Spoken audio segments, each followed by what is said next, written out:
and it's about time to officially open the webinar. So make sure please be around and also make sure you follow each sessions orderly, and the most important, don't forget to enjoy it. Thank you.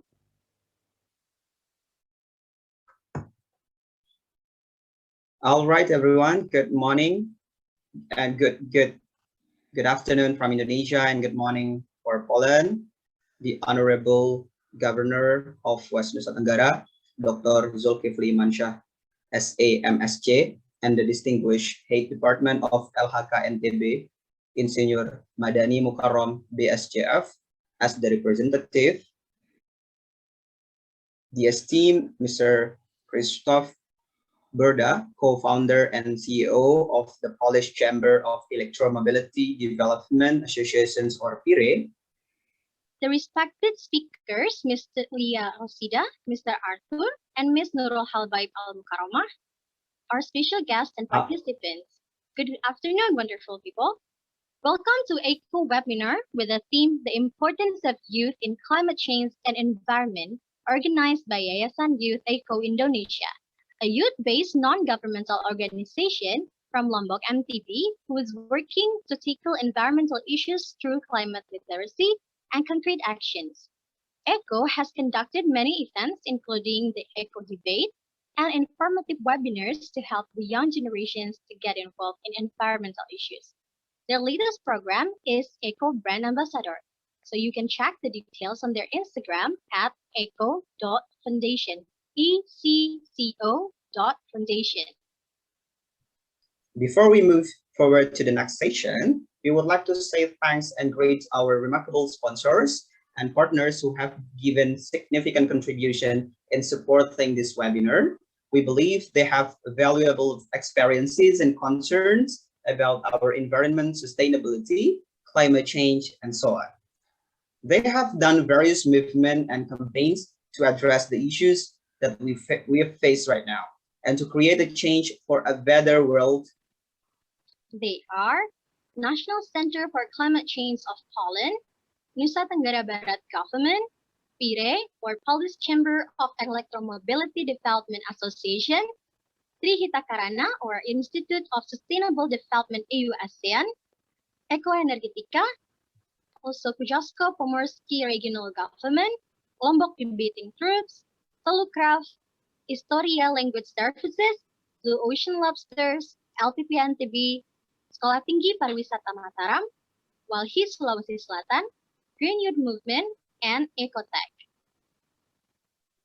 Thank you to all the sponsors and partners for their willingness to create change and spread insightful knowledge, especially through our ECCO seminar today. And to open the webinar, we would like to hear some welcoming speeches from distinguished guests that have helped us to run the seminar. So first of all, we would like to hear a welcoming speech from Head Department of LHK NTB, Insinyur Madani Mukarram, BSJF, as the representative of Dr. Zulkifli Mansyah, SAMSC, the Governor of West Nusa Tenggara. So to Insinyur Madani, the time is yours. Bismillahirrahmanirrahim. Assalamualaikum warahmatullahi wabarakatuh.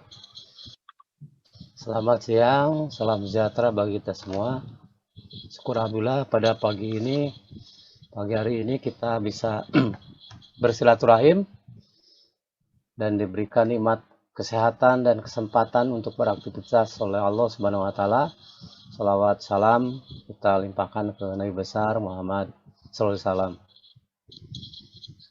Penyampaian maaf dari Bapak Gubernur yang pada hari ini beliau ada aktivitas di luar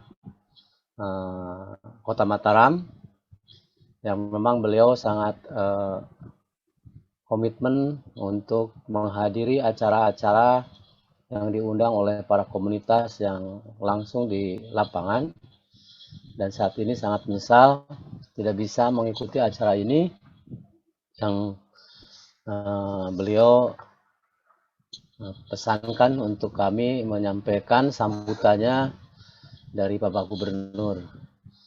Semoga ketidakhadiran beliau tidak mengurangi aktivitas kegiatan marwah dari acara ini. Ya, kami akan menyampaikan sambutan beliau. Mohon izin ke moderator, apa karena sambutannya berbahasa Indonesia, atau langsung saya bacakan selesai, atau saya bacakan bait per bait sesuai kata per kata, gimana? Bisa dibacakan sampai dengan selesai Bapak, nanti kami bantu untuk summary dalam bahasa Inggrisnya. Siap, terima kasih. Terima kasih Bapak. Ya. Sambutan Pak Gubernur dalam acara webinar ECCO Ambassador Selection. Bismillahirrahmanirrahim. Assalamualaikum warahmatullahi wabarakatuh. Yang saya hormati Ketua Yayasan beserta seluruh keluarga besar Youth ECCO Indonesia, pimpinan perangkat daerah, Kepala Dinas Lingkungan Hidup dan Kehutanan Provinsi Nusa Tenggara Barat, para peserta webinar, hadirin dan undangan yang saya hormati. Alhamdulillah wa syukurillah. Marilah kita panjatkan puji syukur ke hadirat Allah Subhanahu wa taala, Tuhan yang Maha Kuasa, atas karunia dan perkenannya sehingga hari ini kita dapat bersilaturahim pada acara seminar ECCO Ambassador Selection. Saya berbahagia bisa mengikuti acara ini dan dapat menyapa adik-adik dari seluruh Indonesia yang memiliki kepedulian terhadap lingkungan kita. Alhamdulillah, pandemi ini tidak menyurutkan semangat adik-adik untuk terus bergerak dan memberikan aksi nyata bagi lingkungan kita. Hadirin peserta webinar yang saya hormati, permasalahan lingkungan hidup kini telah menjadi isu global yang harus kita atasi bersama. Berbagai tantangan dan permasalahan mengenai lingkungan tidak dibungkiri. Semakin marak seiring dengan bertambahnya waktu untuk mengatasinya. Tentunya tidak bisa pemerintah pusat saja atau pemerintah daerah saja yang melakukan upaya-upaya tersebut. Nah, sehingga diperlukan kerja bersama dari para pihak, termasuk komunitas-komunitas yang berhimpun di dalam ECCO Ambassador Selection ini pada acara ini, yang sehingga memberikan kontribusi nyata terhadap tata kelola lingkungan di Indonesia dan di Nusa Tenggara Barat khususnya. Tidak bisa pemerintah daerah saja, tidak bisa untuk mengorganisasi yang bergerak di bidang kelestarian lingkungan saja.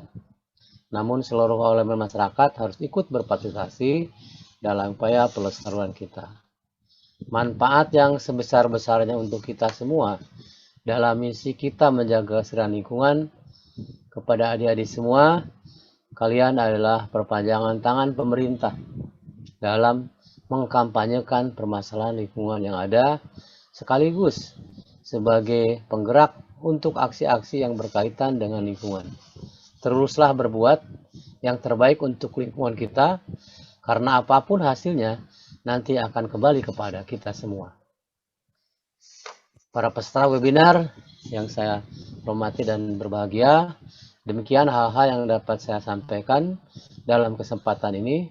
Akhirnya dengan mengucapkan Bismillahirrahmanirrahim, webinar ECCO Ambassador Selection secara resmi saya nyatakan dibuka. Semoga Allah Subhanahu wa taala senantiasa memberikan taufik dan hidayahnya kepada kita semua. Amin ya robbal alamin. Wassalamualaikum warahmatullahi wabarakatuh. Gubernur Nusa Tenggara Barat tertanda Dr. Haji Zulkifli Mansyah. Terima kasih. Sekian penyampaian kami atas nama Pak Gubernur, mengucapkan selamat berwebinar. Assalamualaikum warahmatullahi wabarakatuh. Waalaikumsalam warahmatullahi wabarakatuh. Thank you for Mr. Madani and also for the Governor of NCG for the speech. And here I would like to give a summary of what that wonderful speech has been given. In short, that the governor is very feeling very happy to welcome you all here in the sessions, and also how he feels like proud and also happy to know that even though during the pandemic era and pandemic moment, you still have the spirit to make a change and make a contributions to the society and to the environment, to be exact, on how that these issues, environmental issue, is not only a government issue, but it's everyone's issues. That it is very pleasing to have the governor and also the youth communities, such as ECCO, to work hand in hand, combating and then also facing these issues regarding the environmental issues. Hope that you still have the spirit up long, and hope to see the collaborate another more collaborations in the future with the governor and also with the youth. And the governor will thanks to you all for your efforts, and we can say. So thank you to Insinyur Madani Mukarram for the very inspiring speech, and as the representative of the governor of West Nusa Tenggara. The second speech is sent all the way from Poland, Mr. Krzysztof Burda, co-founder and CEO of the Polish Chamber of Electromobility Development Association. He will give his opening remarks in the following video. Before we play it, we will give a brief introduction to PIRE. PIRE is a non-governmental organization operating in the e-mobility industry, and its main goal is the development of electromobility in Polish cities. Together with local governments and companies, it creates the right conditions for current users of combustion vehicles to be able to safely and comfortably switch to their electric counterparts. In addition, PIRE explains the issues related to electromobility. So let's watch the video from the co-founder and the CEO of PIRE, Mr. Krzysztof Burda. Please. Hi everyone, it's Chris Burda from Polish Chamber of Electromobility Development Association. Our organization helps to introduce electromobility in Poland. In the field of charging infrastructure, electric cars, knowledge, law and education. It's a great honor to be here with you today, and I would like to thanks for the organizers and congratulate the great initiative like ECCO Ambassadors. We are very proud to support it. Taking actions against climate change are very important at this time. Electromobility too, because it's a technology which helps reduce the level of CO2. Next weekend, on 7th of August, we will meet again with me and my friends from PIRE during next seminar preparing for the age of electromobility to achieve a sustainable future. See you soon and have a great time today. Thank you very much. Thank you to Mr. Chris Burda for his enlightening speech. I can't wait to see him. And also now for the third speech. We would like to invite the founder of ECCO Youth Organizations, Ms. Walisa Tanaya Pramanasari, to give her speech and welcome the participant into this event. So to Ms. Walisa, the time is yours. Thank you, Yusuf and Rere. Before I begin, am I audible? Yes. Yes. Okay, wonderful. So good afternoon and good morning to everyone here gathered today, to our honorable guests, our distinguished speakers, and our wonderful participants. We thank you for gathering here today on behalf of ECCO. We welcome you to the ECCO webinar with the topic of the importance of youth in climate change and environment. It is my pleasure to give you my remarks as the founder of ECCO for this event. And this event is dedicated to everyone, to the youth, children, government, NGOs, everybody here. Whatever nationality, race, education background, gender, environment is a pressing issue for us all. It depends on us all. And ECCO here wants to work together with all of you to increase climate literacy, conduct real action, and save our planet. So I hope you all have a great time in this webinar. I'm so grateful to our speakers, our sponsors, and all the youth gathered here today. You will help all of us make a better, more sustainable, and greener future. So again, thank you for coming, and I am so grateful for everybody here. Enjoy the webinar, and that's all from me. Thank you very much. Back to you, Rere and Yusuf. Thank you very much for the very motivational speech, Ms. Naya. Next. Last but not least, we would like to invite the president of ECCO Youth Organization, Mr. Iqbal Maulana S. Hupin, to give a speech. And to Mr. Iqbal, please, the time is yours. Thank you for the time. Am I audible?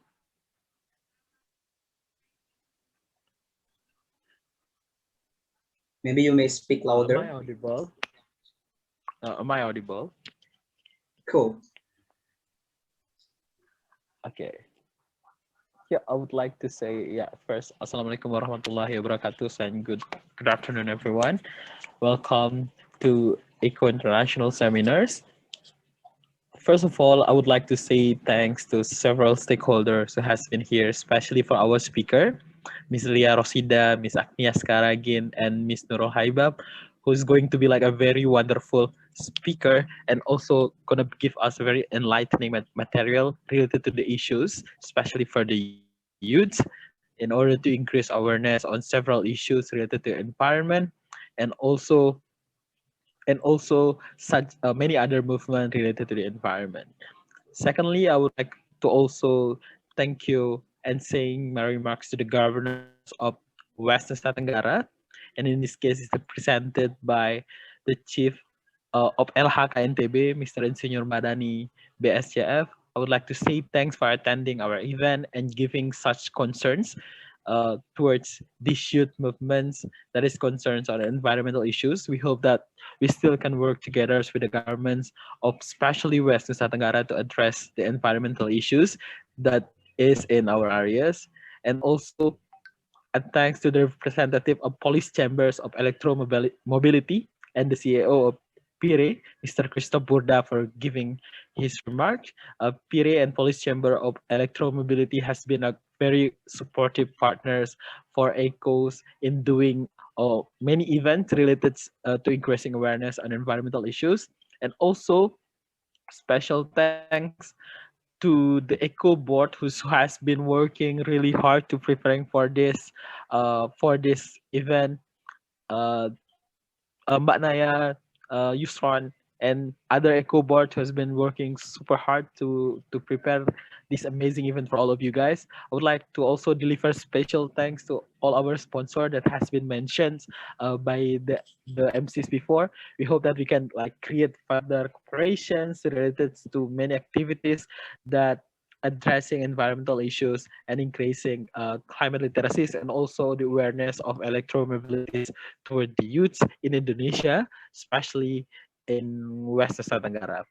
Actually, talking about ECCO is a youth-based movement that initiated by the youth itself to address the issues of environmentals that are surrounding us currently in the status quo, because we know that we really feels the problem. We really feel like currently in our daily basis that climate change has been hit us a lot, where we feel really hot, for example, in Matarams, and we don't want to do like outside activities if there is sunlight that really burning your skin.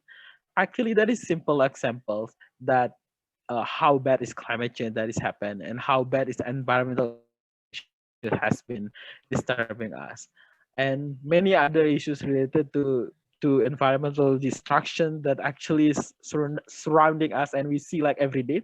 Like I see the news yesterday that published about the flood in China, which is become the biggest flood and the most impacted flood in Chinese histories, and it was happened like a weeks ago in China, and that is like actually a very clear examples and a very clear warning for us to start moving and to keep moving on fighting climate change, on fighting environmental degradations, and for that to increase the youth awareness on that.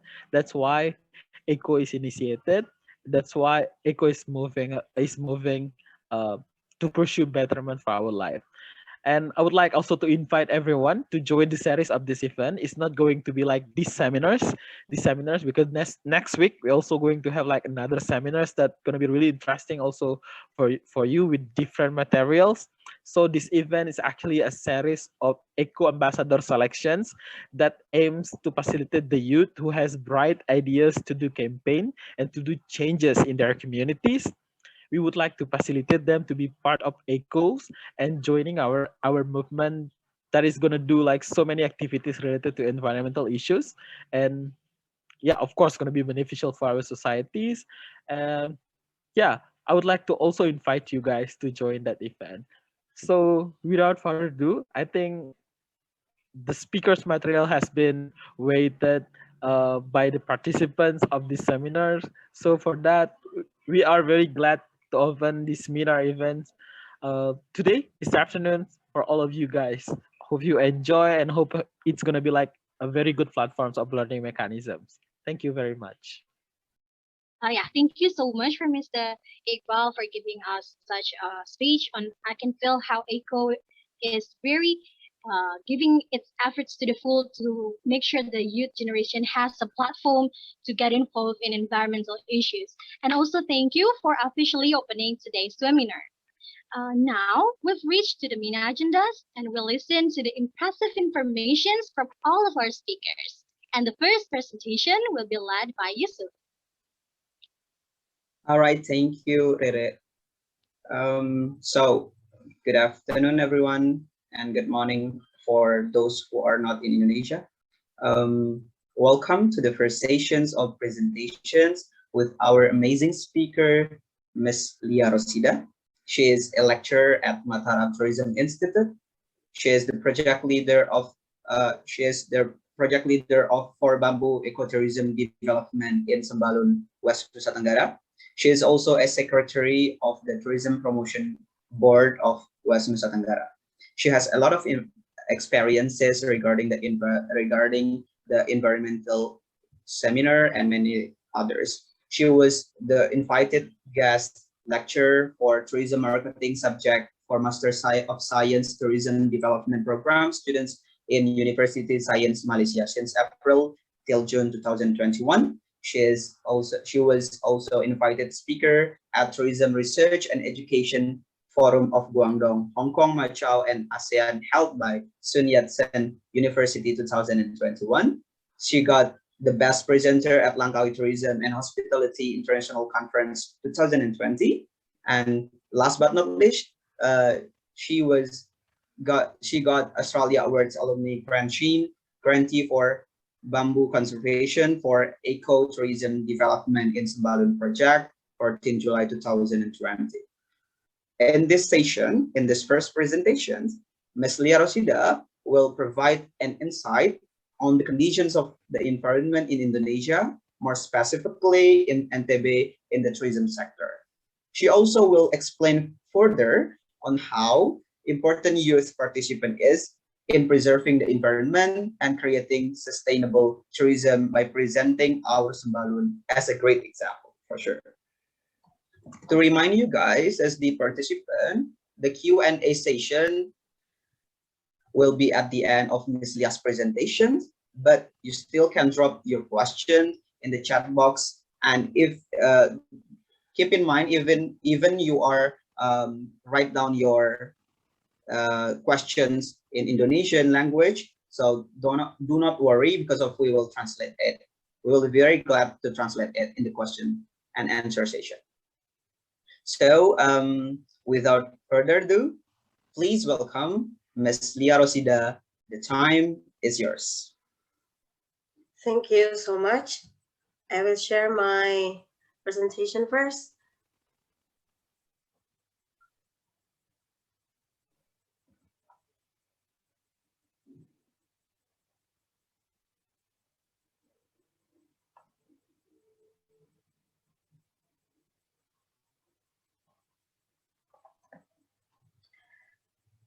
Okay, it's now visible to everyone.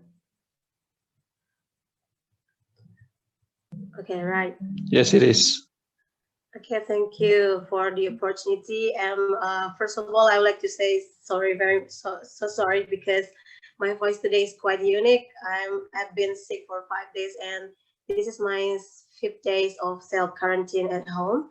But I'm still so excited to share with you all, guys, because for me, virus can't stop your spirit to share. Yeah. Okay, so now the title of my presentation today is about sustainable tourism. And we believe that sustainable tourism is a way to balance life, because sustainable tourism has 3 principles that needs to be working together in harmony. It is economy, social, and also environment. So they need to work in productive harmony. And so when we're talking about environment and nature, so why should we be talking as well about tourism? Because actually both tourism and nature are actually interconnected to one another.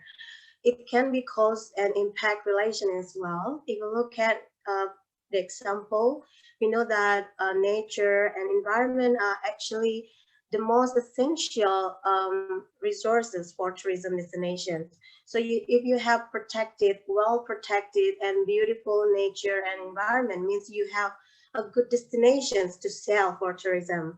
In vice versa, if you have damaged environment of all nature, means you don't really have a good destinations to be visited.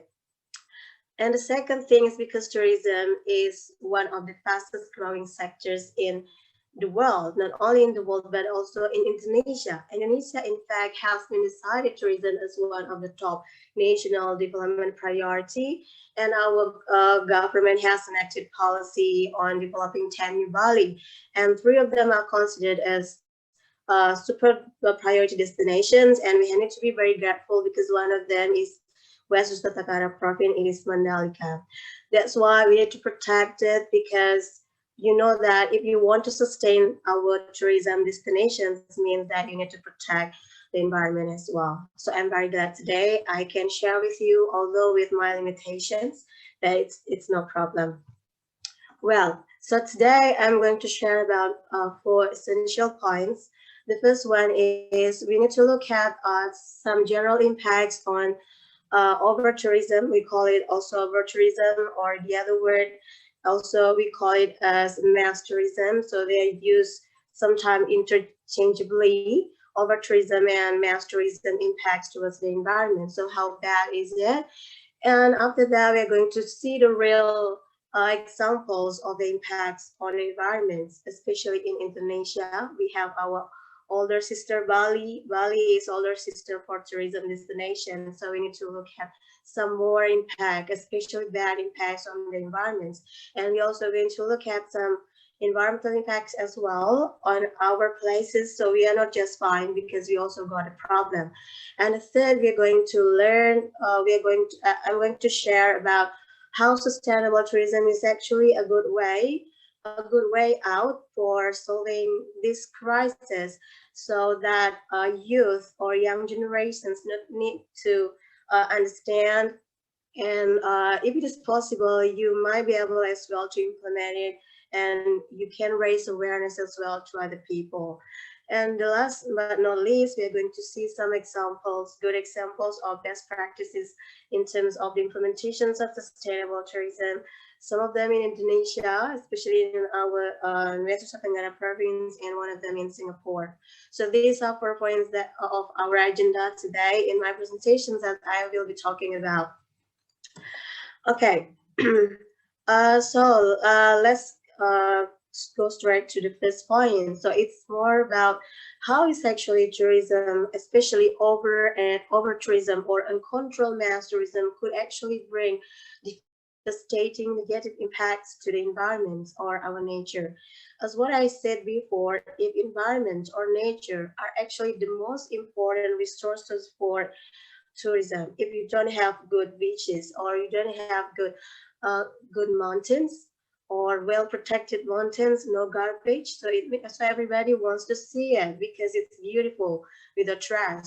But now, when the actions of mass tourism or uncontrolled mass tourism is happening in your places, it will ruin as well your places if you don't really have good waste management system. So based on some studies uh, by the experts, there are actually a lot of problems that have been caused by over tourism.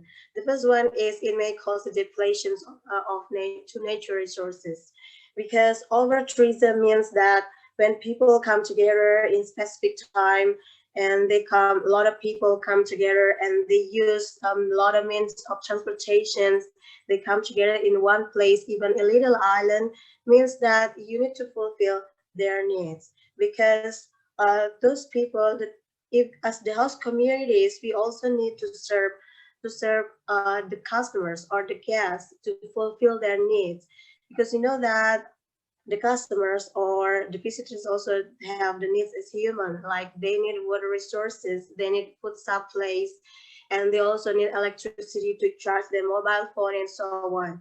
So those kind of needs, of course, we need to sacrifice not only for ourselves but for tourists, because they stay at our place. Means that when we want a lot of money because of tourism, and we want the economic growth through tourism without controlling it, without proper planning, so it also can ruin your place, because you're gonna exploit the nature resources you have, or the energy, or the raw materials that you have, not in order to fulfill their needs. So those kind of things might be result in also water scarcity or lack of food supply, and also maybe the waste of energy as well. So that's why it may cause to the depletions of nature resources. And next things as well, it may cause the pollutions. In fact, based on some data, if you go to the number 4 here, the climate change, because tourism also one of the cause to 50% of traffic movements. People like to travel because they want to visit some new places, to experience good things, good places, new places. So they may use transportation, and also the plane, or like planes, or also cars and so on. So you know that the worst the worst pollution is might be caused by the plant, because it produces a lot of carbon dioxide in the climate, especially in the air. So tourism has contributed to the climate change and also the pollution, especially air pollution, because we use a lot of transportations. And it's really good if P-Ray also is working on electromobility, so where they also have the innovations on green solutions on transportation. It's really good innovations, and we really need these kind of things. So where people still can enjoy traveling without being worried about contributing to the climate change. It's really good innovations, and we really appreciate it. So that's pollutions, and also it of course it may cause the pollutions into the water, because we know that by over tourism, that we means that we need to fulfill a lot of needs, including the needs to consume the water. People use water not only for drinks but also for showers. If you can imagine, in small islands, so people come around 2,000 in a day, even 1,000 people in a day, even the number of tourists more than the local people. So how could you imagine if they also need to shower every day, and how much amount of waste has been water waste has been produced because of tourism itself. And the next things is also about littering or solid waste problems. So we can see everywhere right now, not only in Indonesia but worldwide, plastic crisis is happening everywhere. It's not only because of the the industrialization, but also it's also because of tourism itself. if you look at in some places that I will be showing you later about some real examples or real problems that we are facing in terms of littering and plastic crisis. So it's very sad because it's just in front of us and we are just not fine. And the next thing is also the problem that may be caused by this over tourism is in terms of physical impacts, negative impacts like deforestation and loss of biodiversity because of the construction and because we exploit our nature to fulfill the market needs. So those kind of things, if we plan it carefully, make it more proper planning and use more green energy, use more the thing which is more sustainable, it might avoid these kind of problems. So these are the general problems which are happening right now in the world, and we are not just fine. So that's why we need everyone, especially young generations, to see that tourism is one side, it's very good for the economy and also would contribute to social life because we have a good economic growth, which contributes to good social life. But please don't forget, we need to protect the environment to avoid these problems happening, because once you protect your environment, it will sustain in a longer time. So let's have a look at some examples, real example of plastic crisis in the world, especially in Indonesia, because we are now living in Indonesia, where I don't think we really have a good waste management system, especially in recycling plastic. So we hope that the government who is attending this webinar could make a more good policy on waste management system, especially in our islands and in our tourism destinations, because we don't really need a lot of money, but we exploit our nature or environment. We want it to last longer, and we can see a beauty of the beaches and also the forest and also the mountains in longer period, not in just maybe 1 or 5 years. So now we look at examples of our elder sister in Bali, because we need to take example to more experienced one. Bali is more experienced in tourism destinations. So some expert has revealed that there actually a lot of plastic crisis in Bali, especially in popular destinations like Kuta, Lagoon Beach, and so on. In fact, before COVID-19 crisis or pandemic, so where a million visitors coming in to that small island. We call it small because even it's bigger than our island Lombok, but it's still smaller compared to other islands like Kalimantan or Java. But people who come to that place, at least 5.7 million tourist influx who visit this place every year. This is at least. Sometimes it's more than that, to 10 or 12 million in a year. So you can see it's, there are a lot of people coming in, that some of them also throw the trash everywhere they want. And they experience the crisis like this, the plastic crisis. So everyone must agree this is not good destination. This is a dirty destination, and it's not beautiful anymore because of the plastic. Now, not only that, Bali also experienced water scarcity. So water scarcity because they have to fulfill the needs of those tourists. Those tourists and also local people, of course, because everyone knows that Bali has been very famous with its tourism destination. Especially, it has been the biggest industry in that island, which accounts for 60% of Bali's economy. It's quite huge. That's why in this pandemic conditions, the industry seems really, really bad, especially economy. But in terms of the environment, especially water scarcity, it has been experienced, and it has been actually has been done some research in that field on water scarcity. In fact, Bali has around 4.85 million inhabitants in this small island.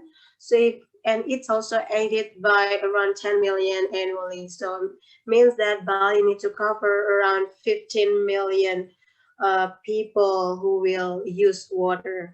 So if you look at here in the map, they also red and pink color. So means there is an exploitation of of groundwater resources. So Bali is actually not fine as well, especially in terms of water. This is the cause of when we don't really have a good plan in tourism, and but it's not late. It's better to be late, but we need to fix everything.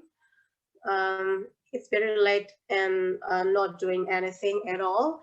That's why, as young generations right now, you need to understand that now our province, West Nusa Tenggara province, is considered as one of super priority destination. And we need to avoid this kind of things happening in our place. Otherwise, we're going to be worse than Bali. So now let's see what's happening in our place. We're also not fine. Well, if you look at here, this is some fact that we are facing right now in terms of plastic crisis in our destinations. This is in Sembalun. We went here for the first time actually to find out the places where we can fix. If you look at here, there is a bamboo forest where we develop our bamboo ecotourism. So when we first came there, it was really dirty because it was used as a landfill, as temporary landfill, because there is no particular landfill to throw the garbage for local people. So that they use bamboo forest, which is actually a really beautiful place. And it has history and very close relations with social values there, but they don't protect it. They even destroy the garbage there as a place of landfill because they don't have any. This is a very bad example of how actually we don't really have a good waste management system in our place. So how could we face our place as super priority destination when people come around 5 to 10 million in our place and we don't have good waste management system like this? Even we haven't faced this kind of thing. So when we face it, I don't know if maybe everyone will be covered with plastic bag in your place.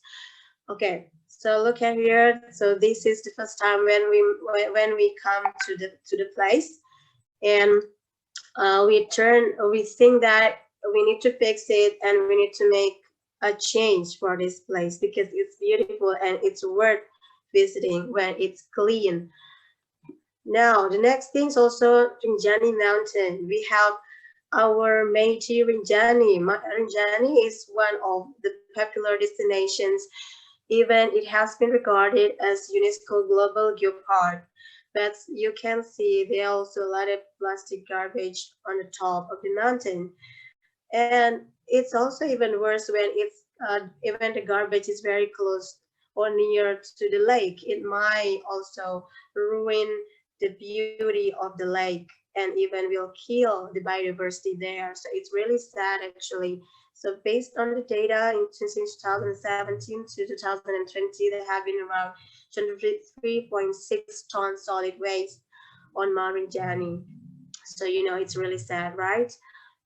And the next things as well in our place, we have Giri Tower. This is the most popular place or destination in our province of Giri Trawangan. In fact, it's around 2,600 people coming in a day in this little island. But of course, it was before pandemic. And you know how much it produced? The garbage, it produced around 12 to 20 tons of waste a day, because there have been around 200 hotels and 150 restaurants operate in that small island, which produce tons of garbage in that small island. And now, actually today I saw also in Facebook that our governor visited this place, and there has been there has been a mountain of garbage in this island. So of course it's very devastating and very sad, right? Well, so now let's talk about the optimistic view. Before, we have learned about a lot of problems that we face, but we must be optimistic. We must be optimistic that we can face it together. But of course, no one man show here, so people need to collaborate. The youth, the government, the associations, the media, and so on needs to work together in order to achieve sustainable tourism. Because this is the things that we want in order to make our place sustainable, not only for us who can gain benefit of economy, but our future generations can also gain economic benefit from tourism. So how could it be if our place is ruined or damaged by the trash and plastic? Now we look at the concept here. Is a sustainable tourism seems to be a very, very good and commendable concept to be implemented in Indonesia, and it seems an urgency to implement this concept. We don't really, we don't really emphasize on economic growth in development, because economic growth is not solely the things that we want to achieve in sustainable tourism, but it needs to be balanced between economy, social, and also environments. So this actually what it has been written in the Brandon report in 1987. It states that sustainable tourism is actually the form of tourism that meets the needs of tourists and tourism industries and host communities today, but without compromising the ability of future generations to meet their own needs. Means that we don't really want to have development only today or these 5 years or 10 years, that we want development to benefit our young generations as well for thousand years later on. So if you look at here, actually this sustainable tourism concept has been emerged not nowadays, but it was been thought since 1970s, even since 1960s in European communities. But we are in Indonesia since 2000. But it's okay to be late, but we need to implement it by heart. This concept is really good for our future. So this concept was actually developed because there was a growing interest to solve the critical problems or issues on the environment because of over tourism firstly in European communities. Because of the industrialization era, people are getting rich, they have a lot of money, they travel everywhere, but they also damage the environment. So if you look at here in 1960s, the recognition has been started in 1960s. The realizations on the potential impacts of mass tourism in this year. And then there has been a concept of how we need to manage the visitors' behaviors in terms of protecting the environment, not throwing the garbage and so on. And it was in 1970s, even maybe we have not been born yet. And and in 1980s, there was also the birth of the concept of green tourism before sustainable tourism, but it was been an embryo of sustainable tourism. And when Brandon report has been written, so that was the official officially sustainable tourism concept has been written and documented. So then in 1990s and so on until now, sustainable tourism has been one of the the concept which is growing, and even we have our sustainable development goals right now. So in sustainable tourism, so what actually they put a concern in? So it has a concern on taking care of the pollution's problem, the problem of pollutions and use of resources.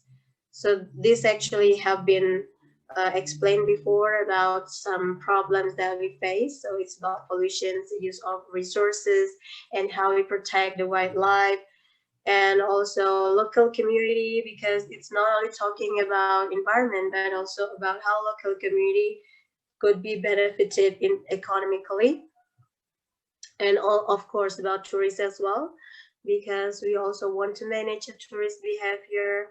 We will also educate them. Not only we educate local community, but also tourists how to behave during their visits by not throwing the garbage and so on.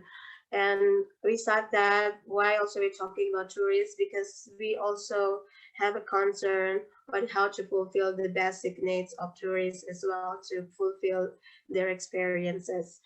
But of course, it's better to have green energy and not exploit our resources. And the next is industry. Industry is the most important stakeholders in tourism, like hotels and homestay and so on, and of course transportation as well. They are also they are the stakeholders who also needs to take care about environment, because who else? Because they are the most important stakeholders. They construct the buildings, they have their own transportation, so that they gain the money or economy from there, but they also need to think about the protections of resources, so that we need to collaborate with them. And the next is the policy, especially the public policy on environment and as well conservation. And this actually the act of the government. So the government should have a good policy on protecting the environment, and also the mechanism and real actions toward how to protect the environment, especially in waste management system, and how to create water resources in order to avoid water scarcity, and how to use green energy and so on. So this policy needs actually to be enacted and implemented in order to achieve sustainable tourism. So in sustainable tourism, we also use a concept of alternative development. And this is for young generations to know that alternative development have a concern on two things. The first one is bottom up, and the second one is resource based. Bottom up means that you need to work together with local people who understand what they have in terms of resources, culture, nature, and so on. So you need to value the human and environments locally. When you want to make a plan on tourism, or the constructions of building, or you want to make a tourism site, you want to plan a tourism site or destinations, you need to work together with local peoples. So you need to hear from them what they need and how they actually want their environment to be protected. And if you look at here in terms of human in the pink color, so in terms of humans, of people, or local people needs from the development, local people needs to be able to satisfy their best needs, means that they need the benefit of economy.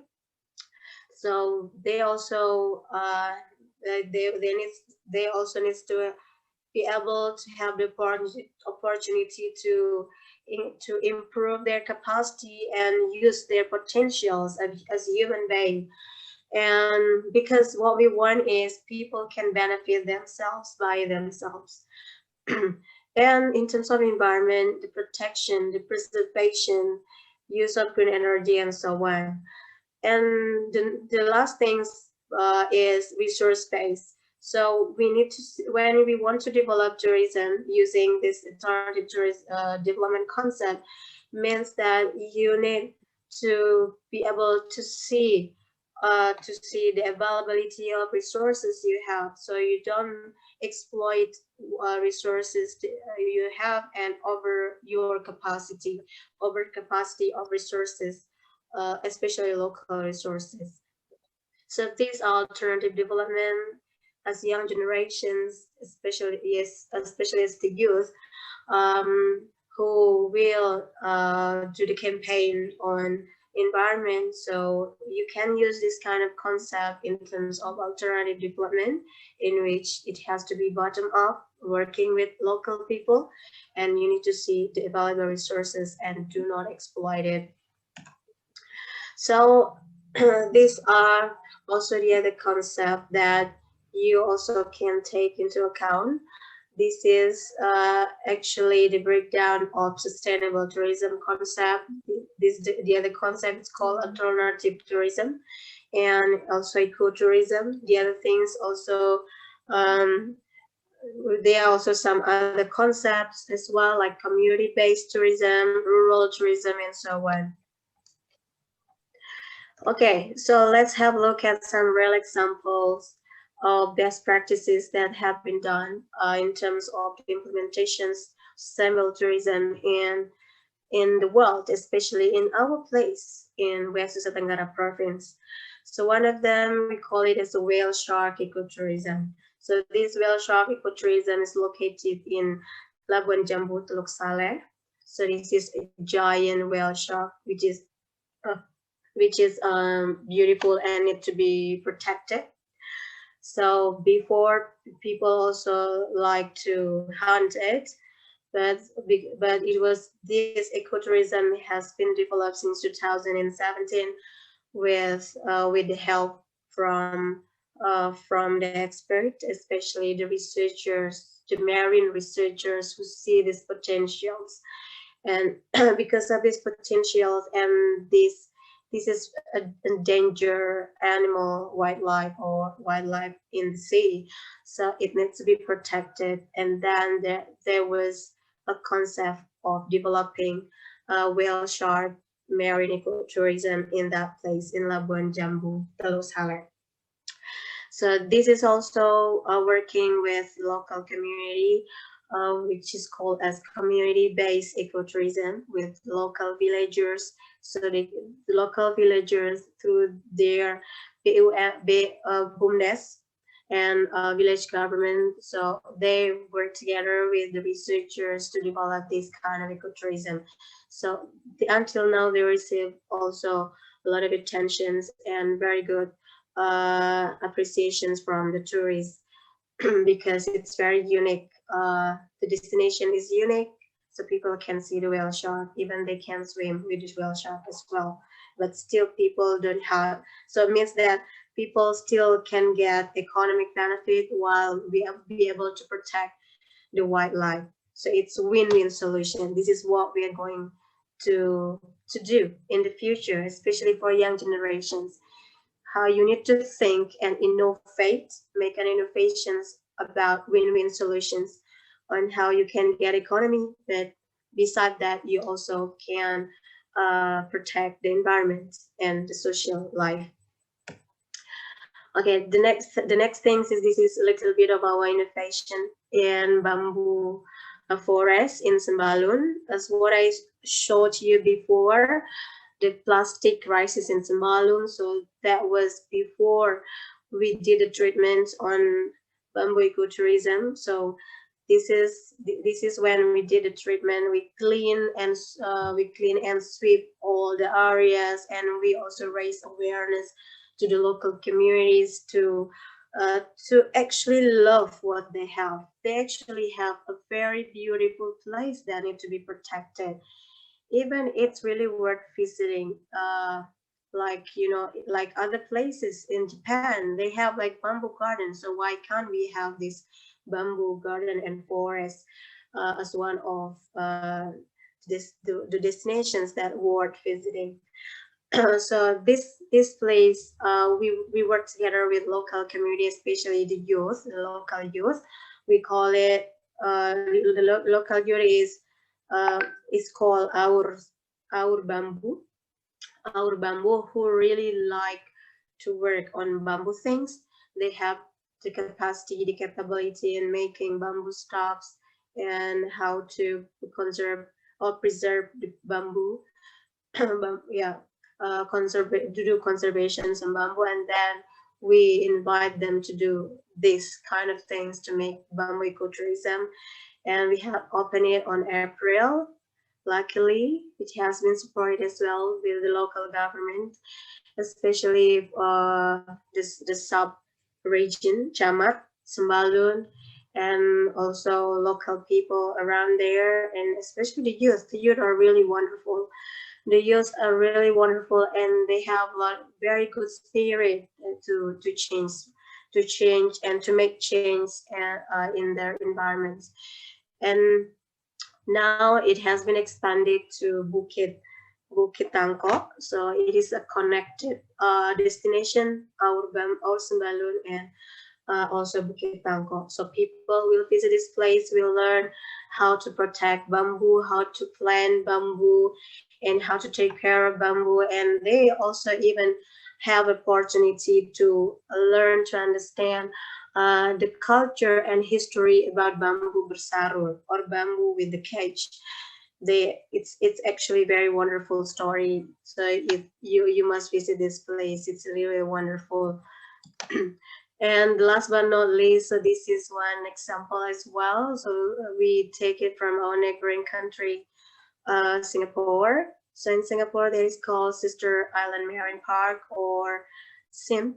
SIM are actually two small islands, which is very close to the mainland, and it has been developed as an ecotourism park, national park, where the government. So this place is designated as a place for marine conservation and educational tours, because you know that Singapore doesn't really have land, abundant land and abundant land like us, but they have very good innovations.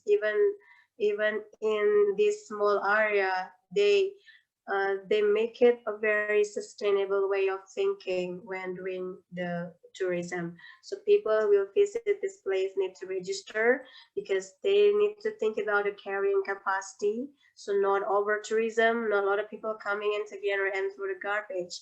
Even they really care about how to make this place clean every time. And besides that, because in ecotourism, there is a principle of learning, educations, and community participation. So they provide informations, and they provide opportunity for the people who will learn about biodiversity and the marine biodiversity in that place. So that's all for today on my presentation. But before I close my presentation, I'm going to give you one very wonderful quote that young generations need to understand about sustainability. So sustainability creates and maintains the conditions under which humans and nature can exist in productive harmony. Means that in sustainability, humans and nature should live in harmony. That's all for today. Thank you very much, and sorry for my unique voice today, and I hope you enjoy it, and I'm looking forward to have your questions. Thank you. Thank you so much for the very inspiring presentation from Ms. Lia. It is very valuable, and also will really helpful for us as the youth to know what kind of actions that we may take in order to preserve our environment, and also to preserve our tourism object and many others. And for Q&A sessions, for any participant who want to ask a question regarding the topic Ms. Lia has brought, you can drop it to the chat box or use the raise hand feature if you want to ask directly to Ms. Lia, and when your name is mentioned, you can activate your mic. All right, we still wait for the questions in the chat box. Is there any question? All right, maybe for the first question coming from Lisa. So it's about this question about what is the biggest obstacle to get youth involved in this initiatives. So for Ms. Lia, time is yours. Okay. Thank you so much for a wonderful question. Well, of course, when you're doing a development where you raise awareness, it's not like turn over your hand. It's not that easy. Of course, it needs time, right? When you involve a lot of people, especially young generations, the things that the most, what I feel the most important obstacles right now is about, the kinds of money orientations. People now is getting, they are getting to be more money oriented right now, because we cannot refuse refuse that it's an undeniable fact that nowadays people need a lot of money, especially those people who live in rural areas, because they make an end meet. They need to work every day to get an end meet. So when we spend their time, means that you need to provide some funds for them in order for them to fulfill their own needs. But of course, there are also some beautiful hearted people or local people and young generations who don't really think about money, but they think about the benefits and the goods for others. But yeah, you must when you face a lot of kind of people, you need to prepare everything. Not all people have the same views or visions with you, but of course you need to prepare everything. Yeah, that's my answer. Thank you. Yeah, thank you so much for the answers, and I do hope that Lisa gets satisfaction from the answer from Ms. Lia. All right, maybe we can wait for other questions. Once again, if you have any question from the for all of the participants, you may use the feature, raise hand feature, to when you would like to ask directly, or you may drop your question in the chat box. All right, this question is coming from, second question is coming from Peter. Is talking about, we have a solution, simple solution, by banning the visitors to bring their food from outside of the area, outside of the tourism object. So it will handle the garbage, and also this question asking about it can create a strict regulation from the local government, or how it will raise the awareness of the society around that tourism object to realize that they need to protect the tourism object from the garbage. So how to solve it? Okay, So for Ms. Lia, yours. Yeah, it's also very interesting questions. Well, it's actually related to the public policy. Well, a good policy means that you cover all the needs of people. So when you want to make a good policy, you need to discuss it with a lot of people, especially local people. As what I showed you before in the presentations about alternative development, means that when you're working on planning anything, including about the visitor management, how when people visit, do they be able to bring or not bring the foods inside the destinations, it means it's related to regulations and policy. So when you do that, well, you need to make sure that the resources, the local resources first before making regulations, and you need to talk with local people as well. But of course, step by step, slowly but sure, you don't need to do it in harsh, but you need to make them understand. People might do anything wrong because they don't understand. So what we are going to do is make them understand and aware of everything that we think is right. So I think my answer is, before you make regulations, anything, including those regulations that you're talking about, is you need to look at the local condition first and make sure everything is ready, and you discuss it with local people. Yeah. All right, thank you very much for the answer. I think that the answer is talking about how we can do communication towards the society around the tourism object, and how we try to educate them, we try to give raising their awareness towards how to preserve the environment around them. So it is about time on how we educate them as the youth community, as the local government, as the movements from the environmentalists, for example. Maybe Thank you so much for. I add a little bit. To be more practical. So, for example, if you want to make regulations on, waste management with local people, especially in destinations that you created or you design with local people, so means that you need to you need to tell them first. It's actually not a good thing to throw garbage around here, and now we need to think together what should be the solutions.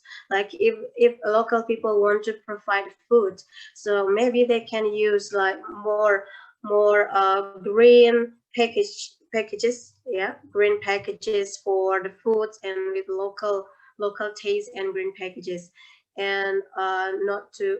So it means it starts from local people first, because if you want to manage the visitors, you need to manage the local people first. I mean, local people should manage their self first, and then you can manage the visitors.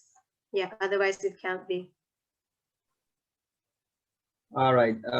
Thank you so much for that explanations. I think that we have about 3 minutes left, so maybe I can give a little bit elaborations about what Ms. Lia has already brought in her presentations. So actually, Ms. Lia is talking about the environmental problems that are getting worse year by year, not only in our nations, but also it is in all around the world, which is impacted to all of the stakeholder, not only the tourism object, but also the people around them who will get the obstacles in on continuing their daily life or etc. So these environmental problems comes from the mass tourisms, and also the people who have a less awareness towards the ecotourism itself. And then the real examples of environmental problems like a plastic crisis and water scarcity and many others. It will be a nightmare for us as the human if we don't have any awareness. So this moment in this webinar, it is the right moment for us to raise our awareness after we listening to the presentation from Ms. Lia, in order to support the sustainable tourism in our nations and also in all around the world. So I think that is very interesting topics. It is very fruitful messages to all the youth. Thank you so much for Ms. Lia, and also this is a very valuable discussions. Now we're moving. So once again, thank you so much for Ms. Lia for the presentations, and also for all of the participants. Now we're moving to the second presentation. Mr. Artur is a representative from NCCC, and he will give us a very insightful topics about how the NCCC and their cooperation with the youth movements in Poland and internationally. I would also like to inform you that unfortunately, Ms. Agnieszka Ragin that we have on the poster isn't able to join the session due to unexpected issues he has to attend to. But don't worry, because today Ms. Artur will be with us to explain about the topics. Before I go further about give the time to Mr. Arthur, I would like to introduce you, give a brief information about what is NCCC. NCCC is a National Center for Climate Change in Poland, the first interdisciplinary center dealing with climate change and its effects in Poland. And also they provide knowledge and solutions in the field of climate policy, supporting public administrations and local governments, cooperating with the academic communities, scientific, and also research institutes worldwide. Mr. Artur is a trainer, campaigner, and consultant specializing in education for sustainable development and climate change. He graduated in development studies from Jagiellonian University in Poland and National University of Singapore. He has worked for the United Nations Development Programme, or UNDP, several international environmental NGOs, and University Muhammadiyah in Malang, Indonesia. Currently, he works as a freelance trainer, designing trainings in development educations and facilitating consultation process. He has worked as a trainer and facilitator for North-South Center of Council of Europe, Europe Commission Climate, KIC, European Youth Forum, European Youth Parliament, Caritas Poland, and Center for Development of Educational Competencies. So please, everyone, please welcome Mr. Artur. Well, Mr. Artur, I will give the time to you. Thank you very much for the introduction. Can you hear me well? Okay, great. Yes, perfect. Hello. Thank you. Selamat sore. Apa kabar? Baik. Thank you. Terima kasih. Yeah. As you already know from the introduction, I've lived in Indonesia for almost 2 years. Juga bisa berbahasa Indonesia sedikit-sedikit. Waktu di Indonesia, saya tinggal di Makassar dan di Malang, mengajar di Universitas Muhammadiyah Malang. Ya, dan bisa berbahasa Indonesia sedikit. But the lecture will be in English. I'm not that good in Indonesia to speak in Indonesian. The lecture or the presentation will be about influence of young people on climate policy, how young people can influence the climate policy, how they can engage, and also a little bit about what we do at National Center for Climate Change in Poland. Let me share my screen to show you the presentation. Okay, can you see my screen? Great. Yes. Thank you. So it will be amazing to talk to you a little bit about what we do at the National Center for Climate Change, where I'm an expert at dealing on climate education.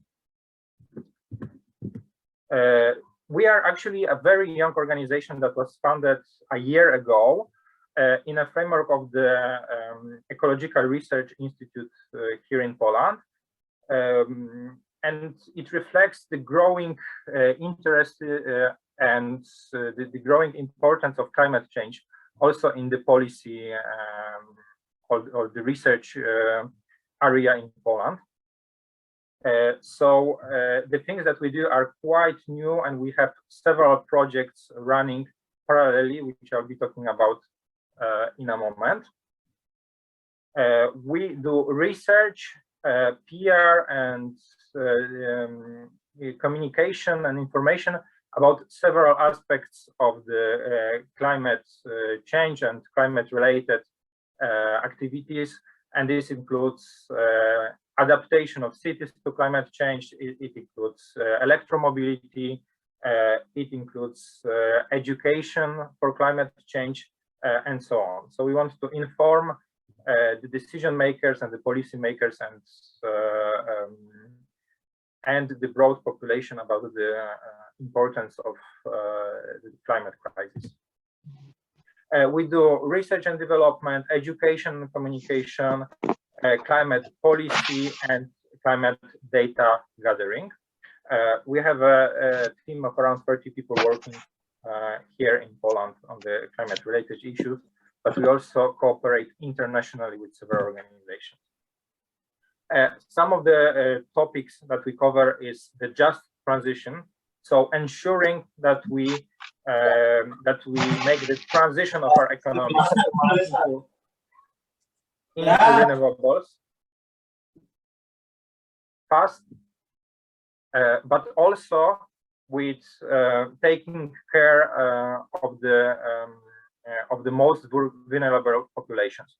The circular economy, building social awareness of climate change, working towards new professions that will be created due to the climate crisis, and zero emissions transport. Some of the other issues that we cover are the green innovations, climate change adaptations, especially in cities, how cities can adapt to climate change, also the green and smart cities, climate security, and of course, climate change mitigation. We work with different institutions from business, public sector, international organizations, academia, research institutions, and NGOs.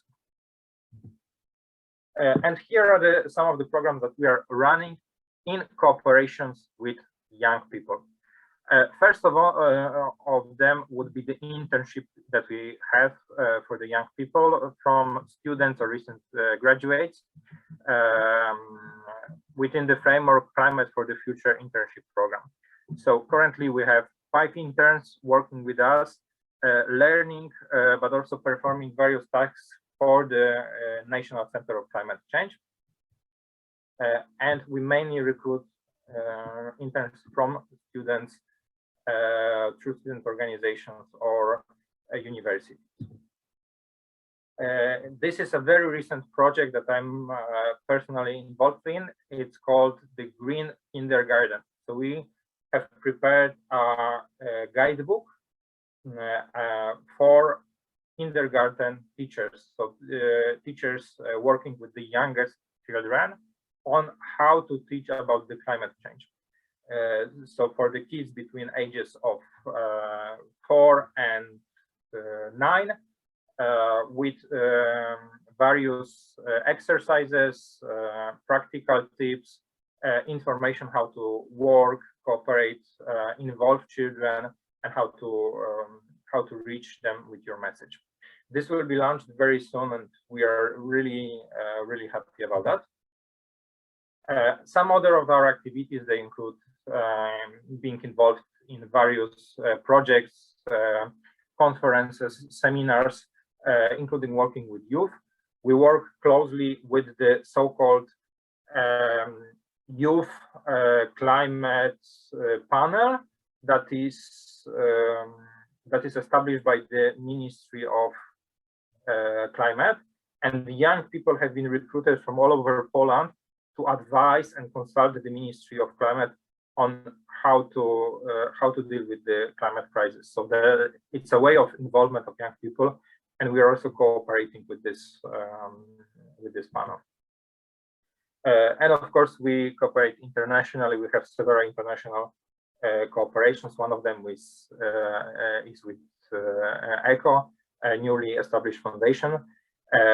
And we've already been to one of your seminars. This is the second one, so we hope this cooperation is going to be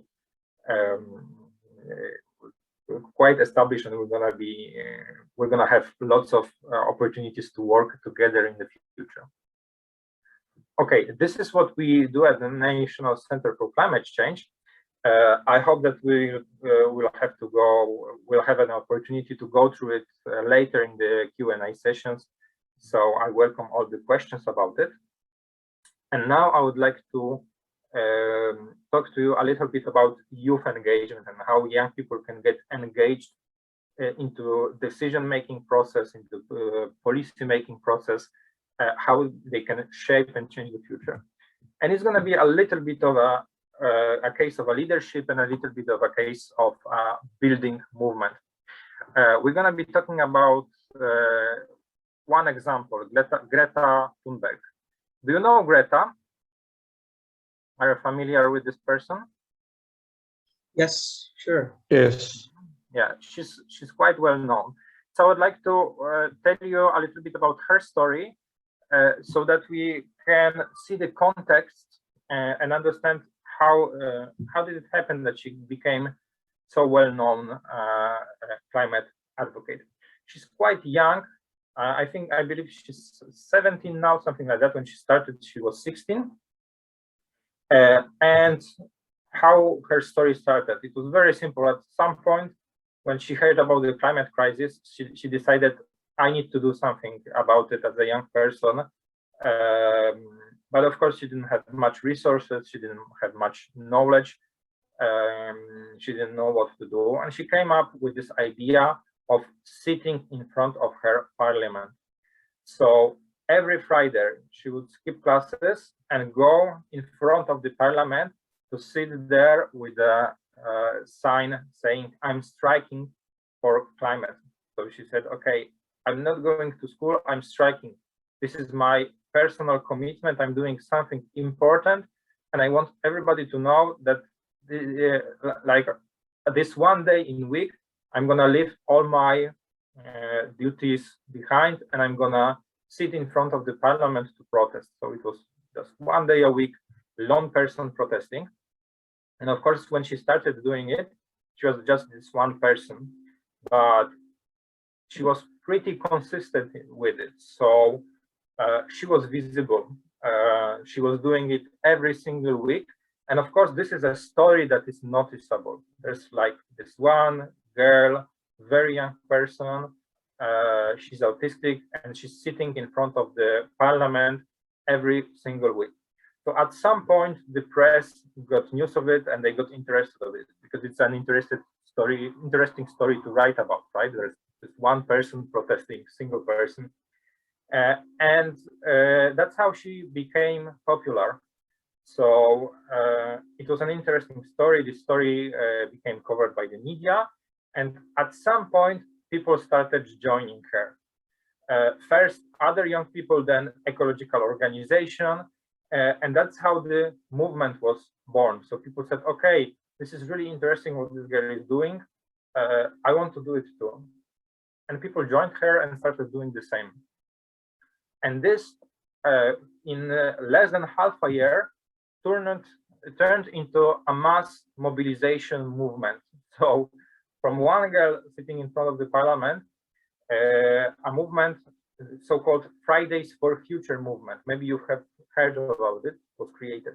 So young people started protesting every Friday, striking, going out of the streets with their slogans, chanting their message and so on.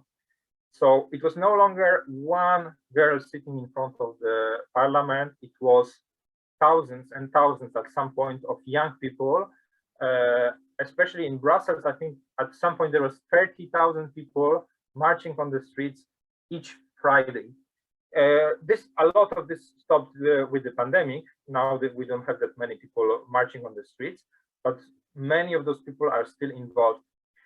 And of course, part of the success was that it was Friday, people could skip school. So, you know, instead of going to school, they could go and protest, be on the streets, shout and so on. But it also shows how important the climate is for young people and how they can influence the policy. And actually, in Brussels especially, it was seen. The young people have been seen, but not only in Brussels, also in many other cities, including Poland. There are thousands of young people on the streets at the same time. And it really makes an impact when there's, in every city across Europe, you have young people marching on the same day. And that made politicians notice. When it's one girl, there's going to be media noticing, and there's going to be maybe politicians in Sweden noticing. But when there's thousands and thousands of young people all over Europe, that makes politicians noticing, because this is a young force that you have to reckon with.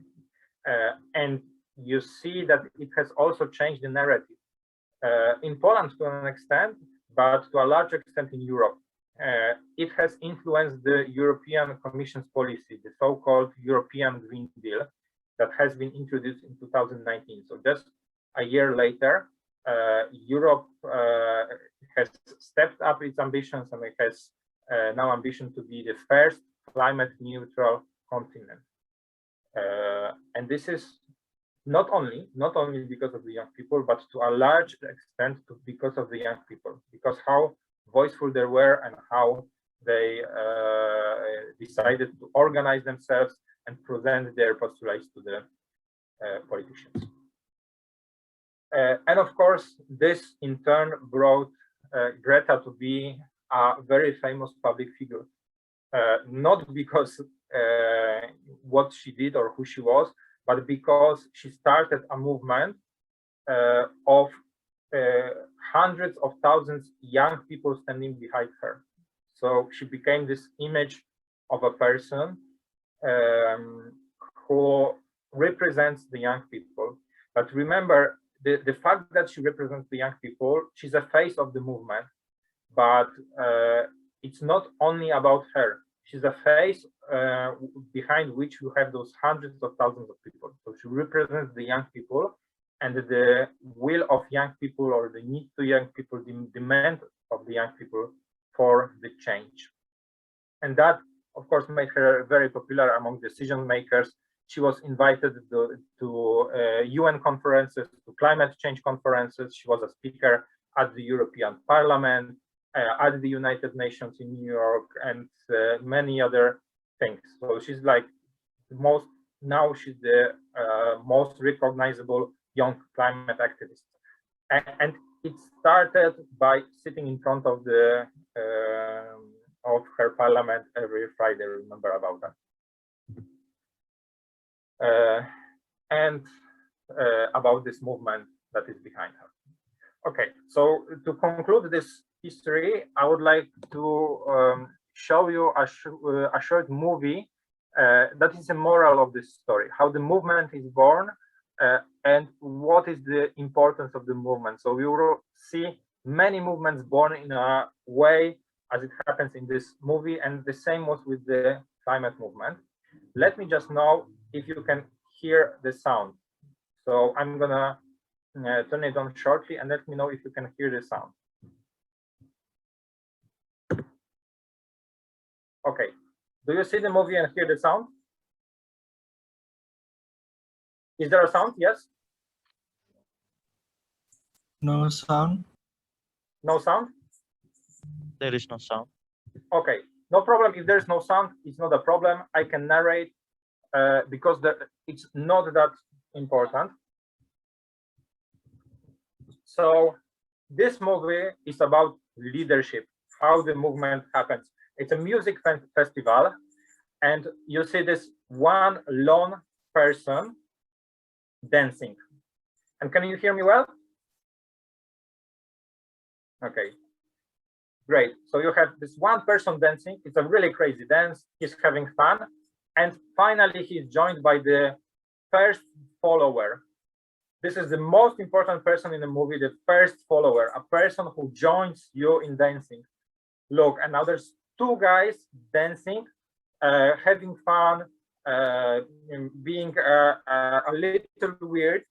At this point, there's only two guys, but you see that the fact that the guy joined him encourages other people.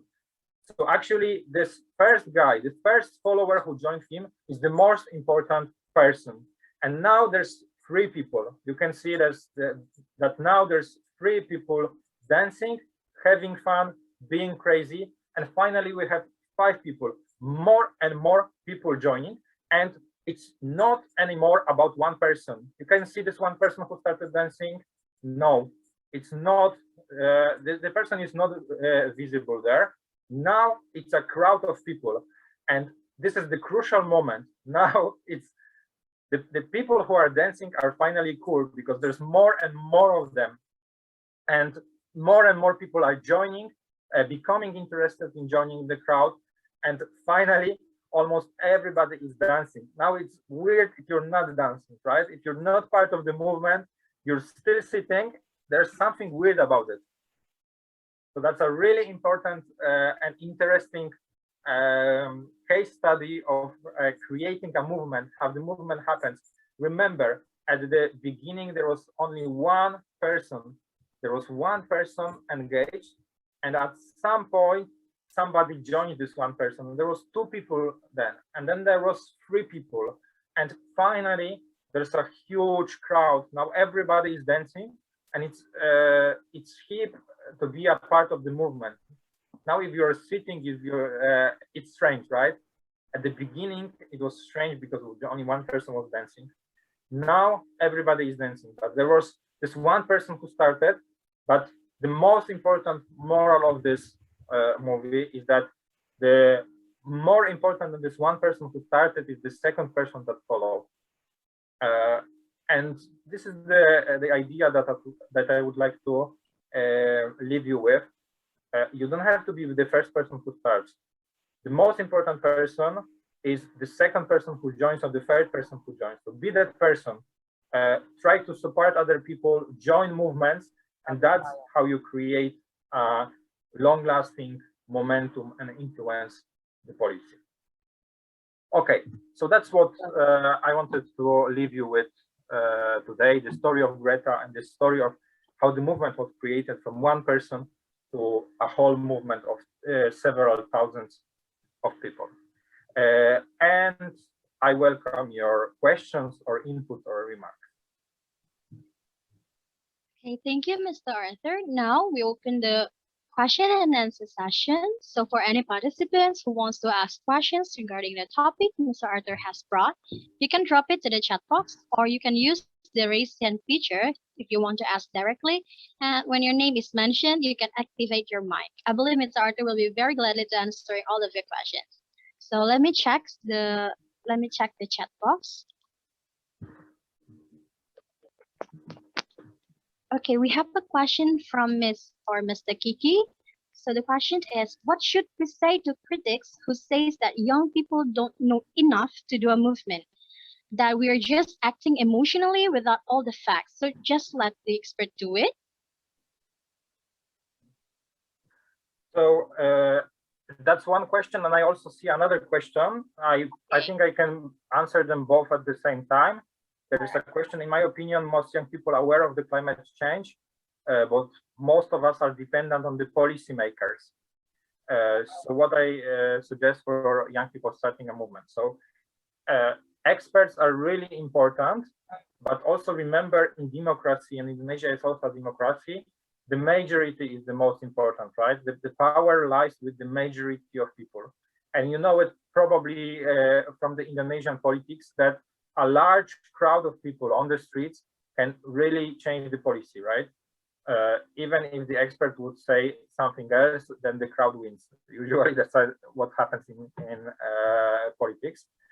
This is, of course, not always the case, because it's not so simple. Sometimes the majority does not win, or the big business has a lot of influence and so on. So this is something that we also have to remember. But the best tactics for NGOs is to combine several ways of influencing the politicians. So the best way is when, for example, experts cooperate with young people, and experts say, we provide specific knowledge, we provide arguments, and the young people say, we provide many people on the streets, or we provide a lot of interesting material for the media, because this is also very important, and so on, so on.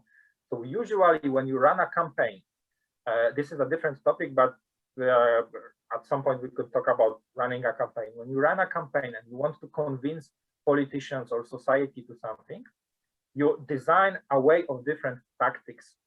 So to give you an example, if you want to have more climate education in your schools, then you would have a lot of tactics. You would have experts who would say, this is important because so on. They would publish a report.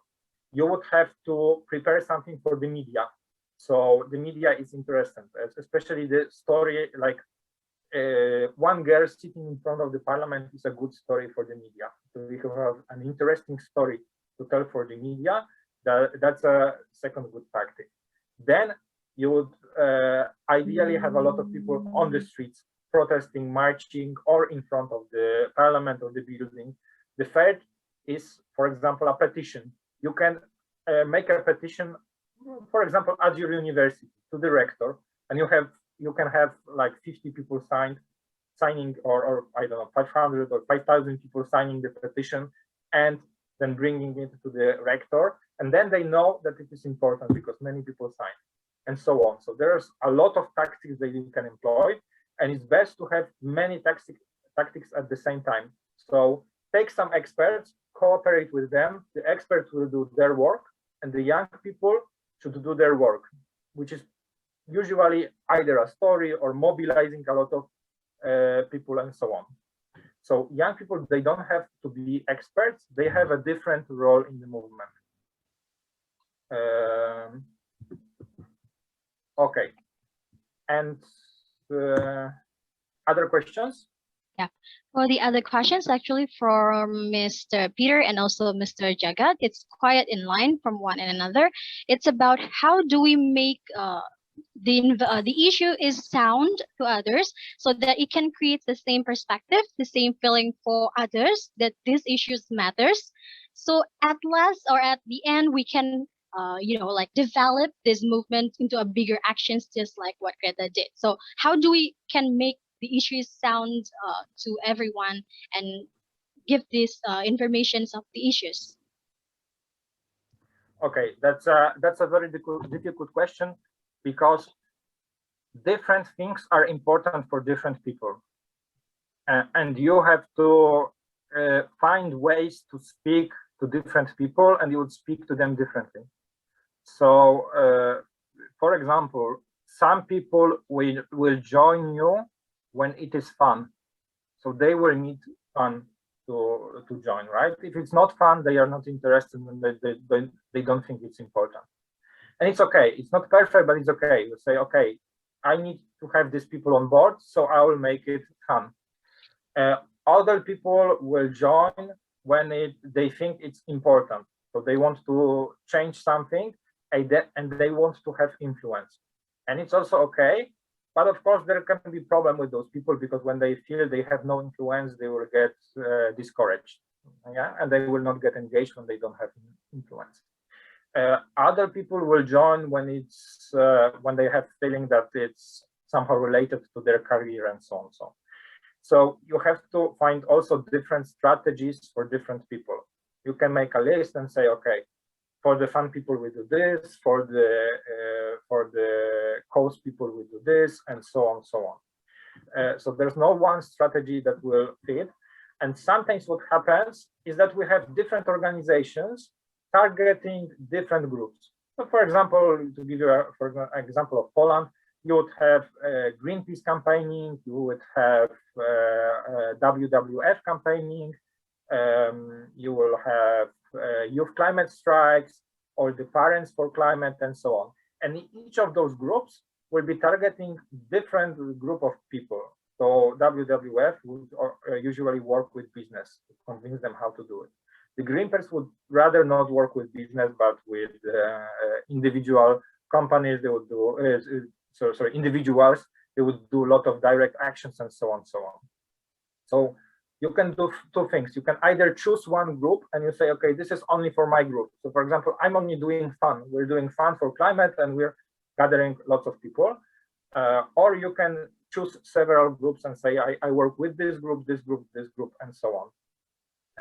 If you choose only one group, then remember about cooperating with other organizations. So for example, you don't need to have experts, but cooperate with organizations that has experts. So they will give you expert knowledge and so on. Or cooperate with an organization that works with business, and you don't have to work with business yourself. Or maybe you decide, okay, my target is business and I work with business, but then you have to adjust your strategy to it. Awesome. So in short, we should know the target or the audience interest to engage with the issues we're fighting and we're sounding about. And don't forget to cooperate also with the experts so we can achieve the exact goal with the exact strategy. And it takes also creativity, I bet.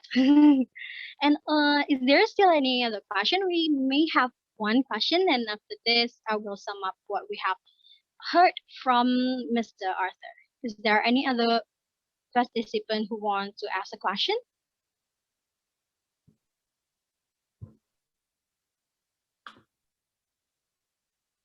There is a question in Indonesian, but I'm not good enough to understand.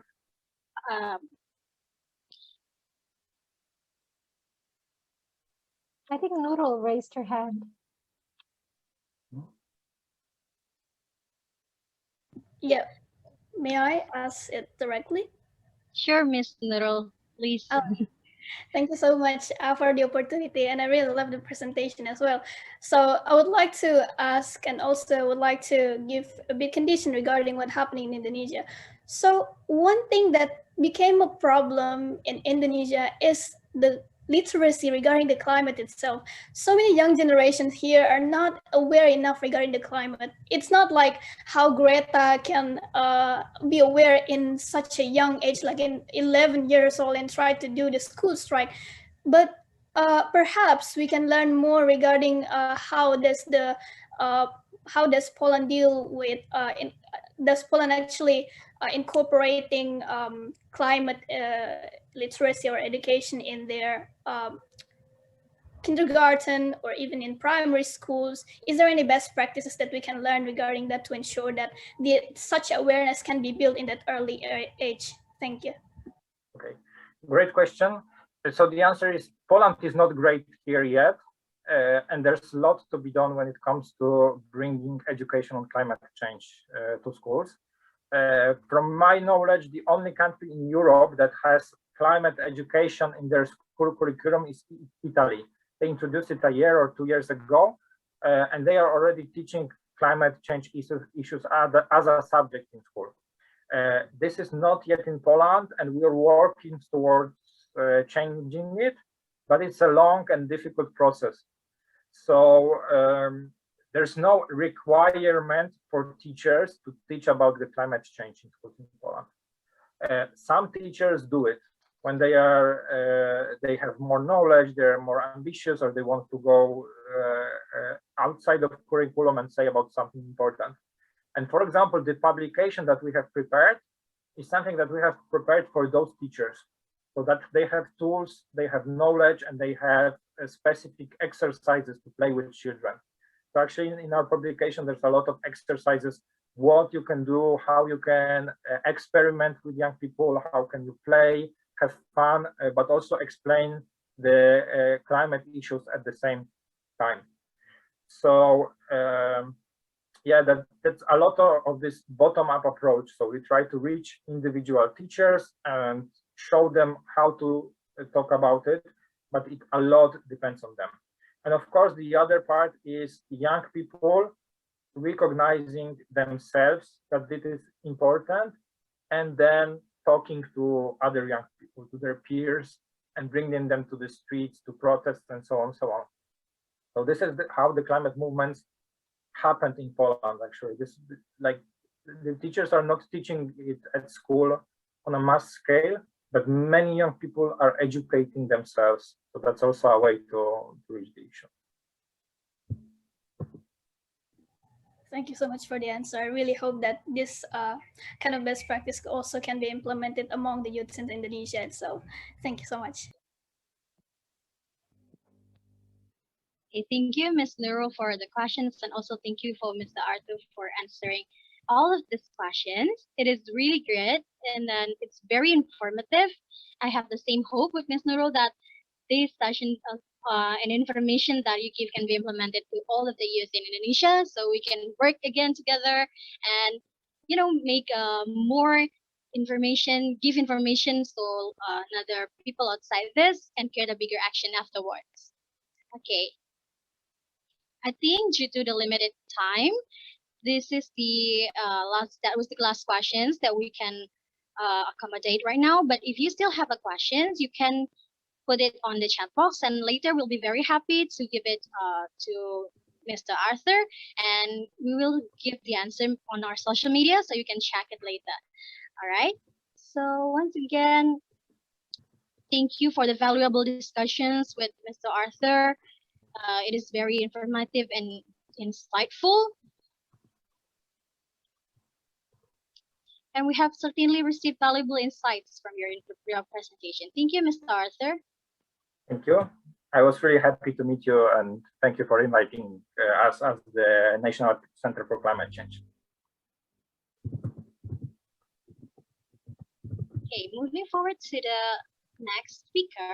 As for the next speaker, I have introduced to you actually earlier. She is very amazing. She is stunning, and also I'm very excited to hear her sessions. So please welcome here, Ms. Nurul. And before I give the time to her, I will read again the all of the movements and the contributions she has given to the issues. So she has conducted various academic research focusing on international environmental law to produce articles in reputable journals and conferences. She covers many interesting topics of the environmental issues such as comparative study in solving plastic pollution, legal regulation on protecting marine environment from sea sand mining, detrimental impact of Indonesian food estate policy, and many more. She was actively involved as the Director General in Makassar Model United Nations 2021 and participated in many moon events and accomplished various titles such as Best Delegate, Best Position Paper, and Most Outstanding Delegate. And when I told you again, she's very brilliant and also dare to voice out the issues because she was also a best presenter in the International Conference of Climate Change 2021, member of Green Youth Movement community, while he's Sulawesi Selatan, and a step of English Department of for Asian Law Students Association. So our local chapter Hasanuddin University, Makassar, Indonesia. This young woman is Ms. Nurul Habaib Al-Mukarramah.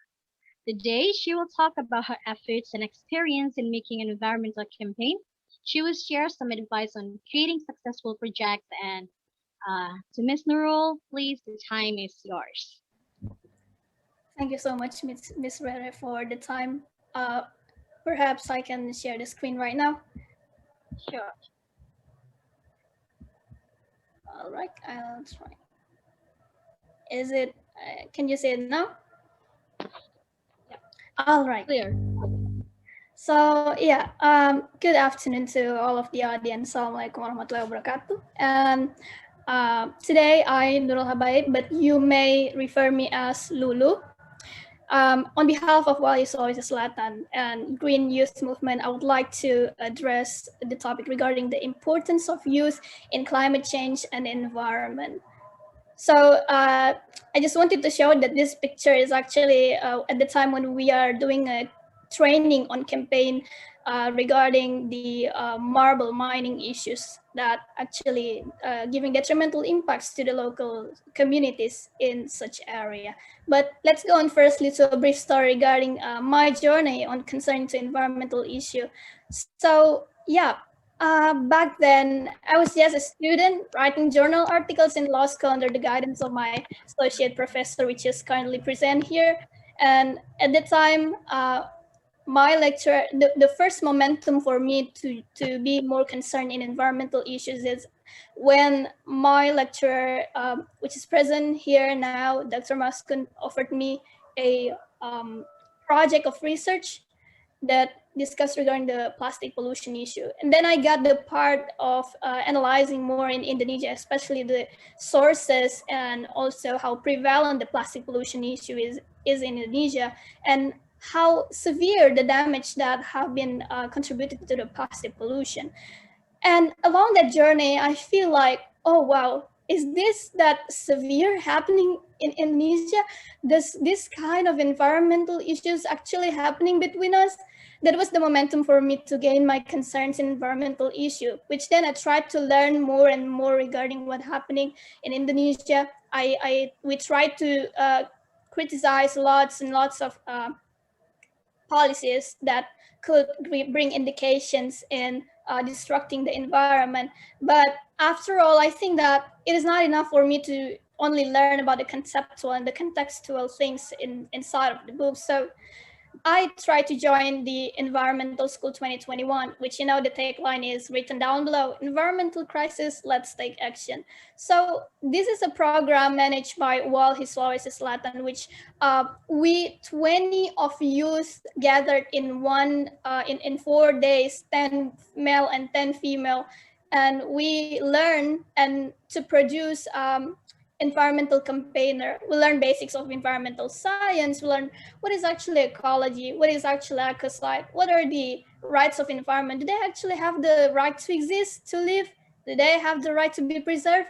And also, we also learn how to do research, how to advocate environmental issues, how to communicate such environmental issues to the local community and through society, through public discussion before doing campaigning, which will be done with a non-violent direct action approach, which also we learn how to strategize on socializing environmental issue.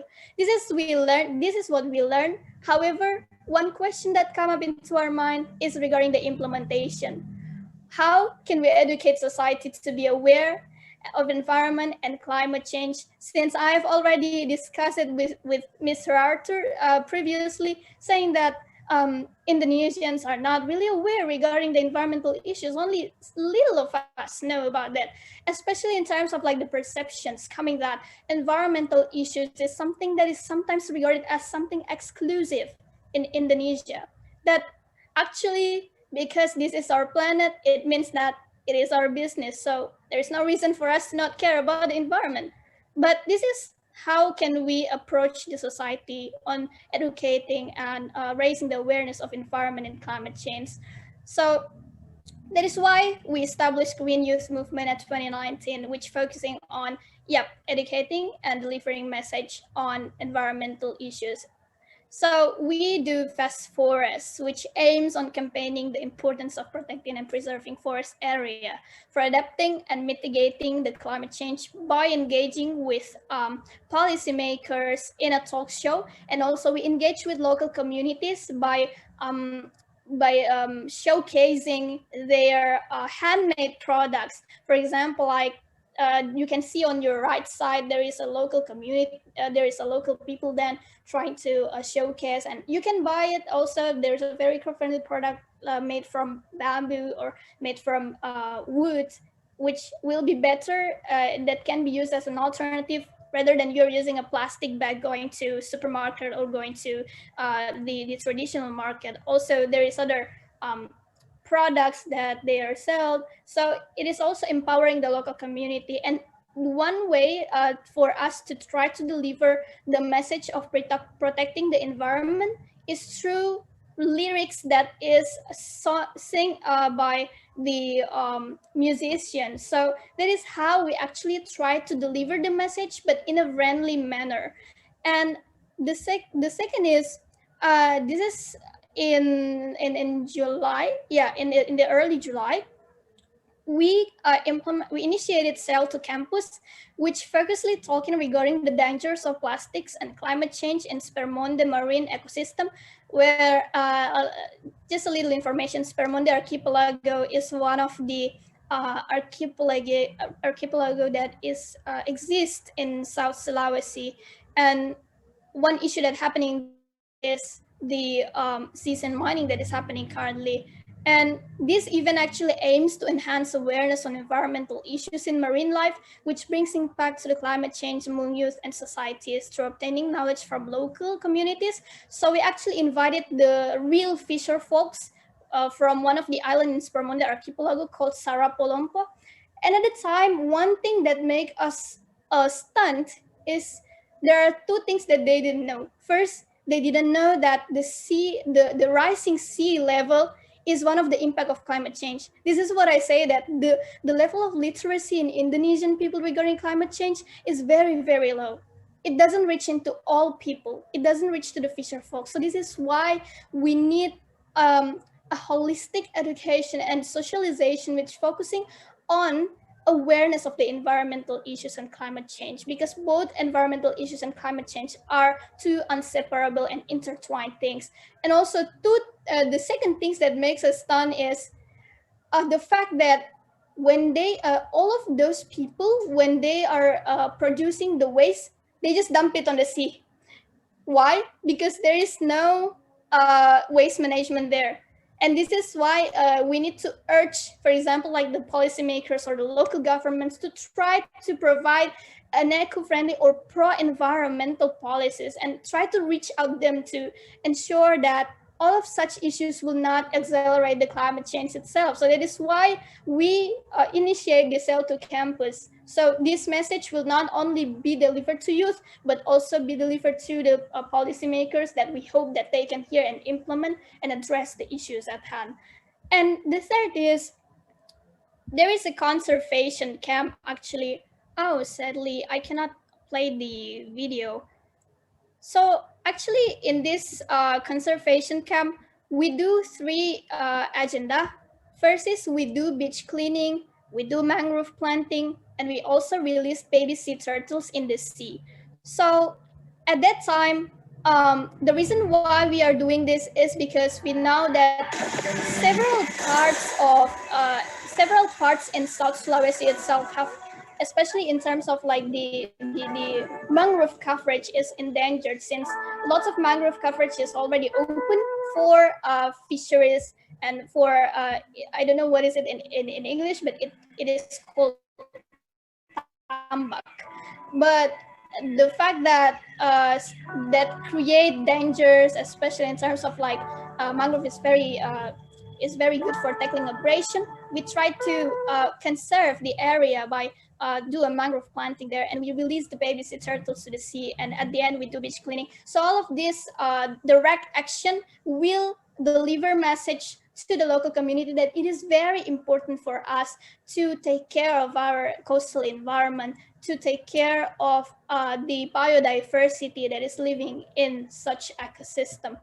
And the fourth is we do a non-violent direct action by campaigning with Muse in World Environmental Day. So we do it in front of the office of the governor of South Sulawesi by standing in front of them, and you can see the banner that is written "Recover South Sulawesi" and save the society. And you can see that the muse is containing and all of the t-shirts containing messages that people can read. For example, like at the black t-shirt and the down there, they will say that protect and save the coastal community of South Sulawesi, because you know that there is an issue happening currently, which this is it, that we currently do a research. This regarding the seasoned mining activity, which actually bring destruction to the marine environment and corals reefing under the sea itself, which then still in the process of campaigning. And we actually try to empower the local community by trying to gain alternatives for economic resources. We try to sell their own products. We also try to do to advocate this to the higher authorities, and we also release it in a form of research. And yesterday was the commemoration of the 1 year of this struggle of the Sperm island community. So it's still in progress, and we really hope that this issue can be addressed very, very soon.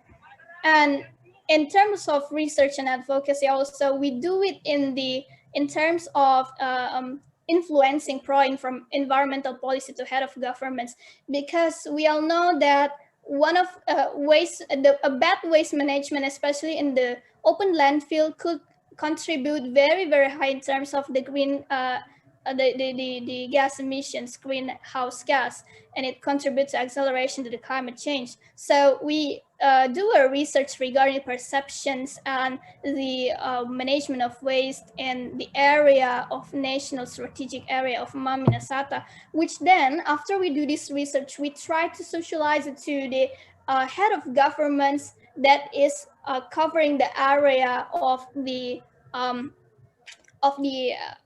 of such area itself. So at that time, we managed to get all of the head of governments to sign up the commitment in order to govern and also to manage their waste in terms of to ensure that it will not contribute too much on the climate change, especially due to the landfill situation in Indonesia. We know that there are still so much open landfill, you know.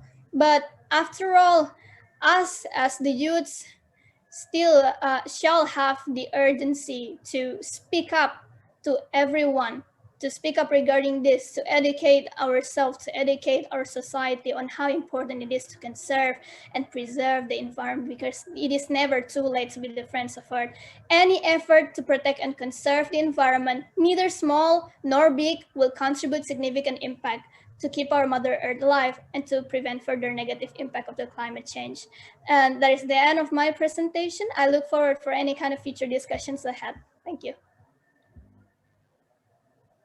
Thank you to Ms. Nurul. Now, for any participants who wants to ask questions, you may put it on the chat box, or you can raise your hand.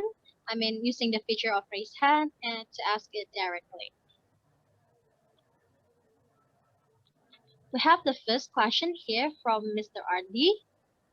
Most of the time, when I go to a mini market such as the Tamar, I would buy things in bulk and causing me to use more plastics.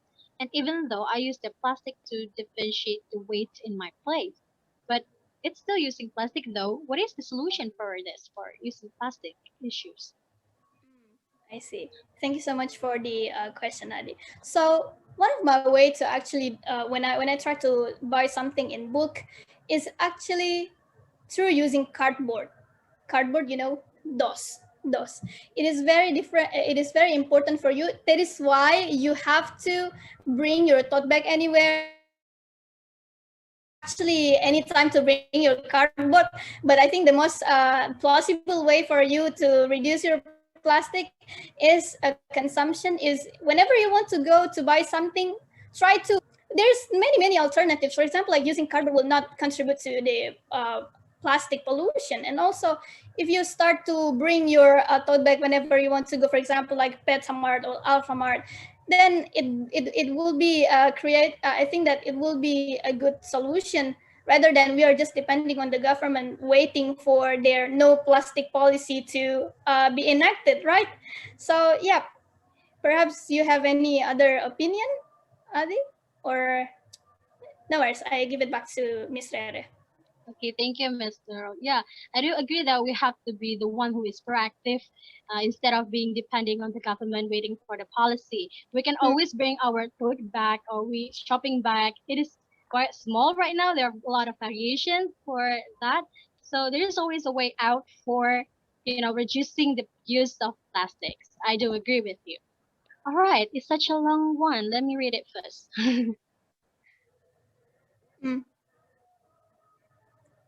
Okay, I will read what Ms. Zaima has said here. The government actually has many programs in order to achieve the sustainable development goals in Indonesia.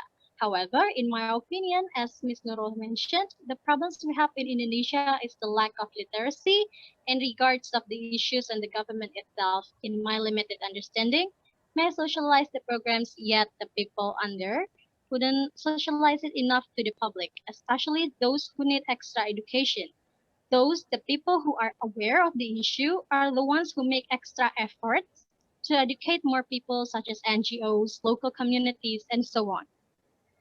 So what do we need to do as the young generation is to show them from ourselves first by doing from the smallest actions to be the example for others, such as bringing our own bags when shopping, which is sometimes I forgot to bring one, but I'm still trying. Good, Ms. Zaima. Separating our own house's garbage, and etc. Such an interesting opinion. Yeah. Actually, just in addition, I really agree to the fact that let's be the one who spread the knowledge. If we have any kind of knowledge regarding the environmental issues, if we already learn regarding how do we actually campaign for it, how do we do research, how do we advocate, we one thing that become our moral responsibility is not making such knowledge stop in us. We have to socialize it through direct action. For example, like you're dictating everyone, you're doing while you're in a cafe, and then you see 3 to 4 people doing like 3 to 4 people of your friends in sitting in one table, and all of them are using plastic. Why don't you try to dictate them by bringing your own bottle at home, and then please fill this for me. That is one way. It is an indirect campaign, but it could create such moral responsibility for other people to be aware more in the environment itself. And I think that, yeah, it is a very interesting initiatives coming from Ms. Zaima. Thank you. Yeah. In line with that, I see here Ms. Zaima raised her hand. So could you please open your mic and say all the questions or opinion you would like to. Please, Ms. Zaima. As I have said from the chat, I would also would like to share my experience here, because my mother is really strict with this waste management, etc. So every time we go to grocery stores, the solution that my mother do to limit the plastic that most of the grocery stores will give when we bought like fruits and then like meat, etc., is bring the Tupperwares. Yes. So when we wait the the the foods, so we use the Tupperware. Sometimes there are groceries that like, no, we cannot do that, but there is one that I experienced. So we force them. No, other stores can do this. So we are the one who force ourselves to them, that telling, we want to limit the plastic, so please do this. So I just want to share this experience. So be brave to what is it, to share your your want to limit the plastic, so the staff will do for you to by waiting the Tupperwares instead. Yeah. Yeah, that is very good. There is one thing that I really enjoy from your initiative, because your family also take part in that environmental consciousness. It is a very rare thing for us, especially from older generations. It is sometimes very hard for us to change their how to say what they always do. For example, like older people always want to do practice things. Just go buy that bag if there's any if you don't buy for example, like you go to the Alphamart, you don't bring your own tote bag, and then after that when the counter told you just buy this plastic bag, then they just go buy that plastic bag. I think that this is one thing that we shall learn, and we shall try to socialize to our older generation, especially in terms of such environmental consciousness, I believe. And I really admire such act. Thank you so much, Zaima, for sharing. Thank you, Ms. Daima. It is really inspiring and also giving us like a picture that it's actually possible to do more and to be self-conscious about the plastics issues. And also following the passion, perhaps Ms. Nurul, do you have any tips to not make us here it is from Didit to not being lazy, because it is sometimes our issues now, being lazy to not be aware of such of information. I see. Yeah. Sometimes that kind of procrastination, at that time when we are too lazy to bring our tumbler, too lazy to bring our own bag, it is sometimes make us think to go for a more practical way. Yeah, just go buy the plastic bag, or just go buy with the plastic cup. But one thing that I wanted to say is what we have to build in our mindset is the impact. Think about the impact when you are buying that plastic bag. What will you do after what will you do when you go and buy Thai tea, and then after that you will get the Thai tea along with the plastic cup, and then back at home you drink that Thai tea, and that Thai tea is already gone. But what happened with the plastic waste is not gone. It's still there. What will you do with that? Are you going to recycle it? We never know, because at the first place you're only thinking about the practical way, but and you think that recycling will be a very, very long process for you. If we did not think about the impact that will create and will accelerate the climate change in the far future, what will we do? Because we all know we should create that consciousness that we, the young generations, will be the inhabitant of our own earth. We don't want to face our own destruction, you know? And we have to know that climate change, environmental crisis is an existential crisis.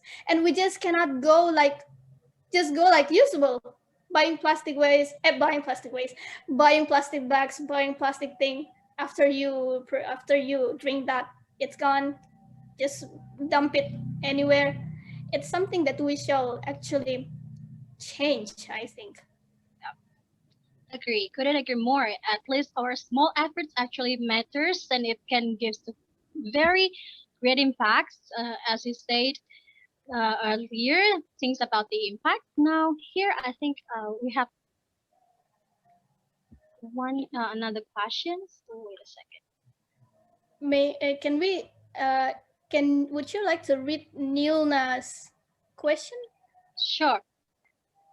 Hi Nurul, well, what a comprehensive presentations. In my opinion, government also play important role in making policy so that community can follow the policy, especially in environmental change for good.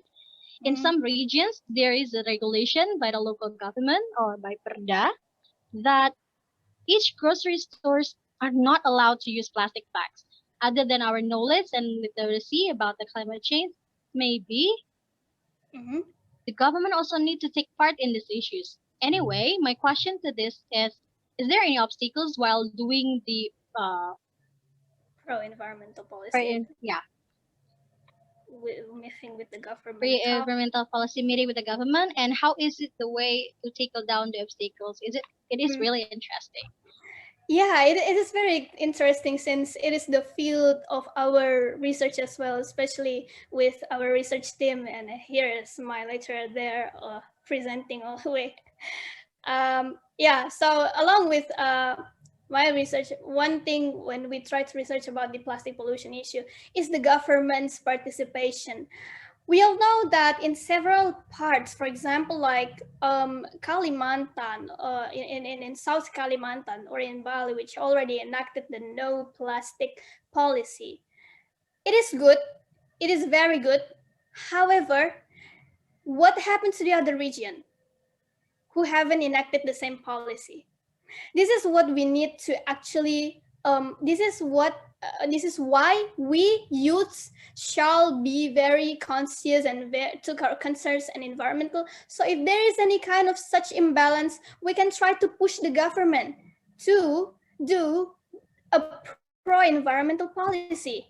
That is why research is there. That is why social media is there. If we do not have enough power to negotiate directly with the government and the stakeholder, why don't we try to protest through writings, through academic writings, through journal article, or through news? Or if we do not have power to do so, why don't we try to utilize our social media, creating campaign, or through this Zoom meeting to spread that message about how important it is for us to lean more into the pro-environmental policies. I think that one keyword that shall be learned by the governments and also the stakeholder policymaker is regarding how does their policy contributing to the environment and also contributing to the acceleration of climate change. We need such kind of government. We need that kind of environmental consciousness in the top bottom. So it is not only we as the youth who need to do that, but it is a thing that it is multi-sectoral. Everyone shall do the same. That is why I think that is what I think regarding this. Okay, thank you, Ms. Nurul. And we have also some opinions here from Peter. Our biggest enemies or challenges is actually the plastic bag itself, because maybe some other plastic have this value or function to be recycled into some other new things such as chair and other products. Yeah, I think Ms. Peter wants to share with us here on how that plastic bag is actually a crucial issues right now among other I mean, like from compared to any other kind of plastics, Yeah. it is very, very difficult for us to tackle it down. Also, we have here from Mr. Sano, if we use tote bag or tote bag in one productions and one emission productions created. Yep. So it's still not the best replacement for plastics. So what do you think, Ms. Doro? All right. So I would like to address the first question from Mr. Peter regarding the our biggest rival is actually the plastic. I know that plastic is very useful and it is ubiquitous. We know that we all know that plastic came far away ago because we think that all those wrappers made from wood is actually dangerous to the existence of forests. And then there you go, plastic is there.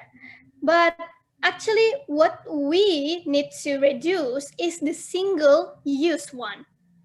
If the plastic has its value, for example, like they use it for plastic, how to say, yeah, even my chair is also made from plastic. But the question is, it is not something that will be much prevalent as the plastic bag that we always produce every day. It is not as ubiquitous as the single-use plastic. So I think that we don't take a look at the material plastic itself, because there are still many functions of them that still we can use. For example, like to use it as a plastic table, plastic chair. But what we have to reduce is the single-use plastic. And regarding Sano Manjiro, regarding the tote bag in one, I actually heard about this issue also several weeks ago. One of my friends told me that tote bag produce lots and lots of emission. In my opinion, it became a very dilemmatic state of matter, since we have to choose between whether are we going to still use the plastic bag, or where are we just continuing to use the tote bag. What I think actually is just I think that how can we actually do is only limiting my tote bag. I think I limit my tote bag. I think so. I bring only like one tote bag when I go to the supermarket, and after that, rather than I always produce plastics which then also release methane when it goes to the landfill, it is better for me to use the current best alternatives right now. And we still wait for any kind of initiatives uh, that could tackle the issues of the tote bag itself. And I really hope that in this short time there will be a brilliant mind that could have that alternatives from tote bag. I really hope regarding that. So true. So at the very least, that tote bag can be reused again and again, while plastic mostly being continuously used for a single time.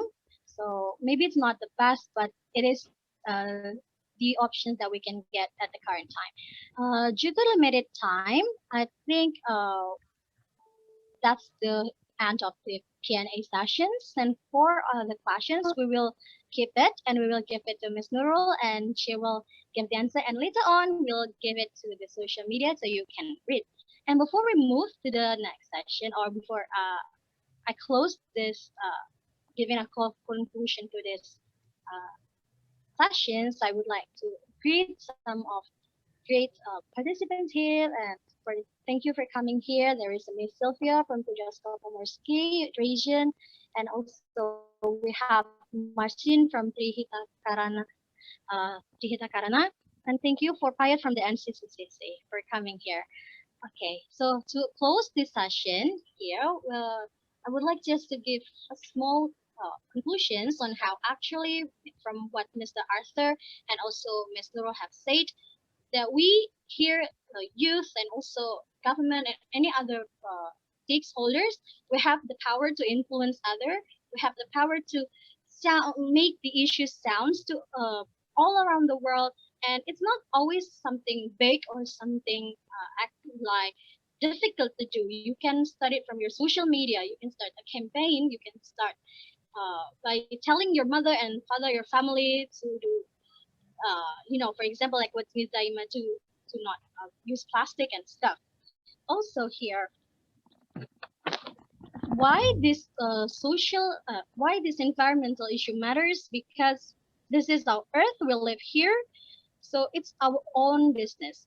We need to take care of this earth well, so that it can give us back a good impact. Not only that, actually on how, if you wonder how as a youth we can voice out these issues, there are a lot of options, small and big movement matters here, because you can start from giving education, you can do conservation, you can advocate your voices, and we do aware that currently, especially in Indonesia, we still have a low awareness of the environment. So it's not like people don't want to work with us to preserve the environment, but merely because they don't have enough knowledge or they don't receive the knowledge yet. So this is our role, this is our time to make sure that this education or these issues spread more on a global. And just like what Mr. Arthur also gave to us, that one person stands up and the second and the third person follows. It matters. It matters to have a collaboration and cooperation. And also from a small action, it can be big. So don't be afraid. If you want to do something, if you want to collaborate, if you want to make a change, you have the power to do it. Okay, thank you, Mr. Arthur, and also Ms. Nurul for a great presentation here. It is very inspiring and also insightful. Then also, we are also very inspired and motivated with your presentation. Thank you to Ms. Nurul.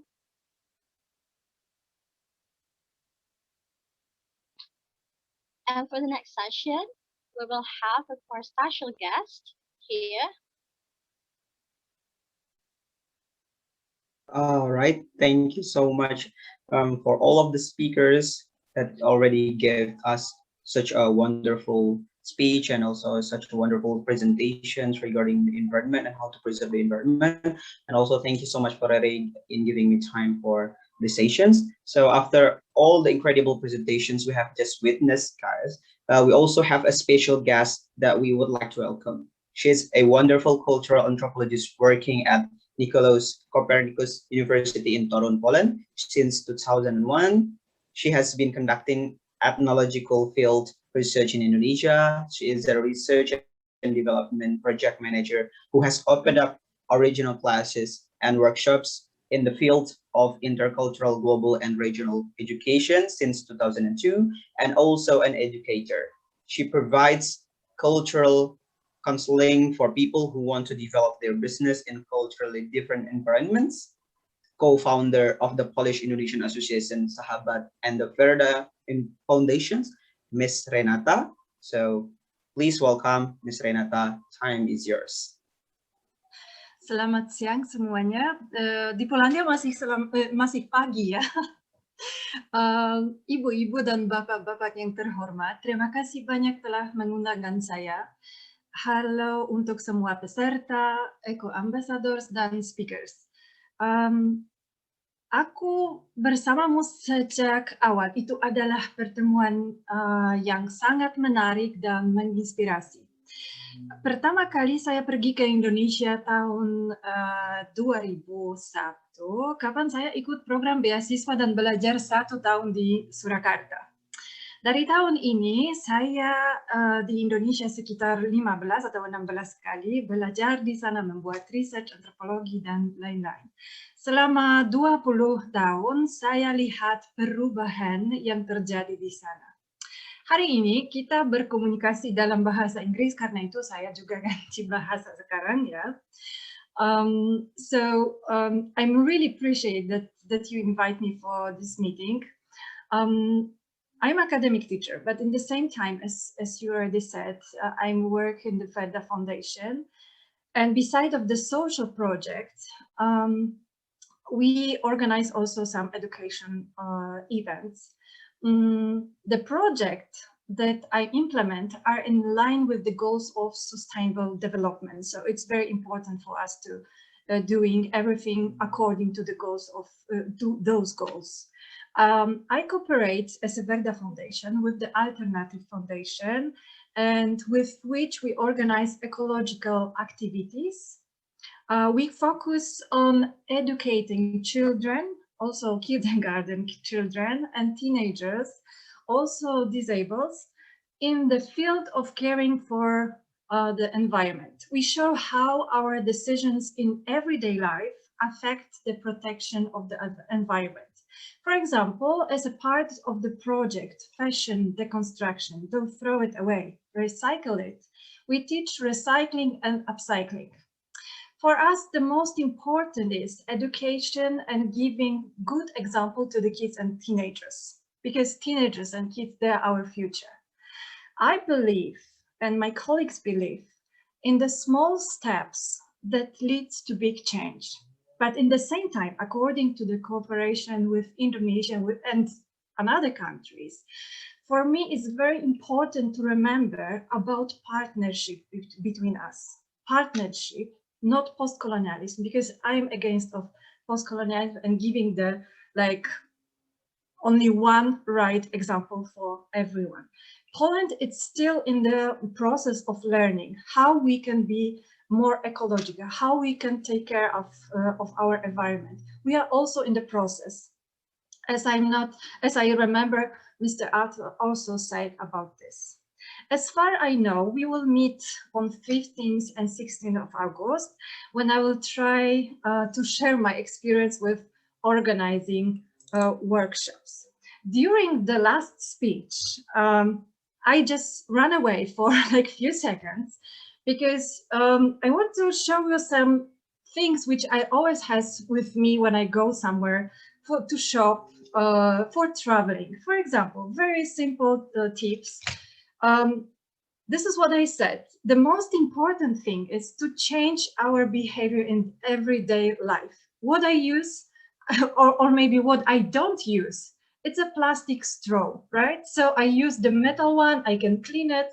So I have it for many years. And what can I say to the students? It's a really cheap thing, very cheap thing, because you buy it one and you have for years. Yeah, you don't have to use the plastic one and throw it. What else? When I go into the shop, of course, I'm taking my bag. I have lots of bags that have like fashionable one. You can have some written something slogans or motto. It's really important to have it, and it's not heavy. You can wash it after, so it's really nice thing to have it all the time with you. Also, something like this. This is something really small. You can use it all the time. Put to your bag. And I put to this, for example, fruits, vegetables, and everything what I found in the supermarket. Of course, supermarkets, they are like horrible thing because everything, it's like plastic in the plastic and then plastic running after the plastic. And it's like, oh my God, what's this? So I prefer going to the pasar. Yeah, this is the best place to do the shopping. When I go in travel or even going outside of my house, I'm taking the bottle with the water or some juice, what I will do by my own. So it's very important for me to have something to drink. This is from the glass, so I can use it also for many, many years. When I go travel, I also like to taste like new new cuisine, new taste, and so on. Of course, trying to drink everything what's like locals offer me. So I always go with my cup. You can choose the not heavy one, so it's also not really heavy, and it's really practical. You can wash it, so you don't have to take the test everything in the plastic cups. And what else? You know, I going to Indonesia quite often, and I love eating in warungs. Sometimes it's not possible to eat in the same place. And of course, I love bungkuses. Yeah, bungkus is how it's strange in English.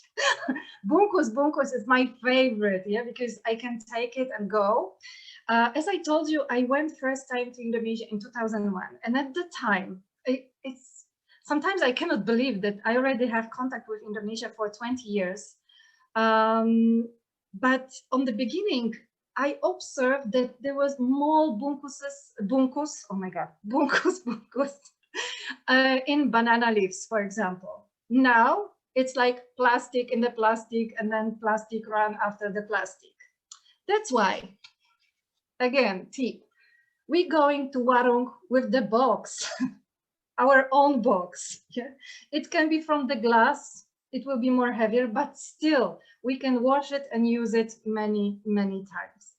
This why I show these examples, because for me, very important is when you want to educate someone, you have to give example from your behavior. Yeah, you have to give the truth. You cannot be like an actor during the workshops or during presentations or during educating children or teenagers, because the young people, they will feel the false. Yeah, you have to be example. So start to change the word from your behavior. And as I told you, the small steps, this is the future for the big change. I know that I had 5 minutes, so this is what I want to say. And I know that we will meet on 15th and 16th. So it will be the great opportunity to discuss and exchange our thoughts and also activities. Thank you very much again for the invitation. I really appreciate, and it was really nice to hear. Even I was really scared because I have to wake up very early to join you. But thank you again and see you soon. All right, thank you so much. What a very interesting speech and inspiring examples from Ms. Renata, that we as the youth can take the examples from her, and also we are the one who will apply those practical things in order to avoid some environmental problems in our daily life. Once again, thank you for the insightful speech. We cannot wait to catch you up and learn even more from you in our upcoming events. So for all participants, we may stay tuned and follow the next webinar with Ms. Renata. All right, here we are at the very last part of the seminar. Thank you to our honorable guests and esteemed speakers for participating in this webinar and sharing their insightful knowledge to all of us. Thank you to Ms. Lia, Mr. Arthur, Ms. Nurul, and Ms. Renata. And although it is the end of the seminar today, next week, ECCO will have another great seminar about preparing age of electromobility to achieve a sustainable future. It will be very informative, so make sure you don't miss the event. We also would like to thank the sponsors and partners for their support. Thank you to National Center for Climate Change of Poland, Nusa Tenggara Barat Government, PIRE, Polish Chamber of Electromobility Development Association, Trihita Karana, Institute of Sustainability Development EU ASEAN, ECCO Energetica, Ujosko Pramuski Regional Government, Lombok Debating Troops, Telucraft, Historia Language Services, Blue Ocean Lobster, LPP NTB, Sekolah Tinggi Pariwisata Mataram, Walhi Sulawesi Selatan, green youth movement, and ecotech. Thank you to all the participants who have stayed with us till the end. Before we end this session, we would like to take a screenshot of today's event. So you can open or turn on your camera so we can see again your beautiful faces and also handsome faces.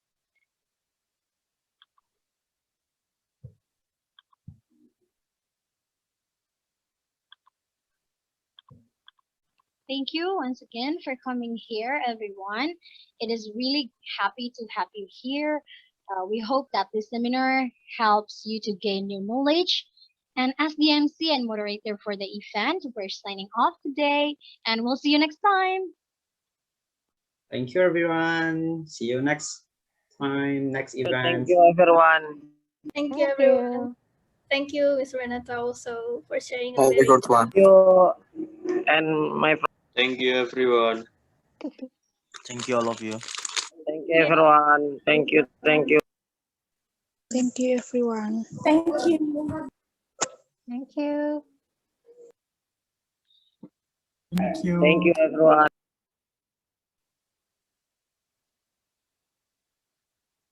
I'm going to end the session in a moment and stop recording.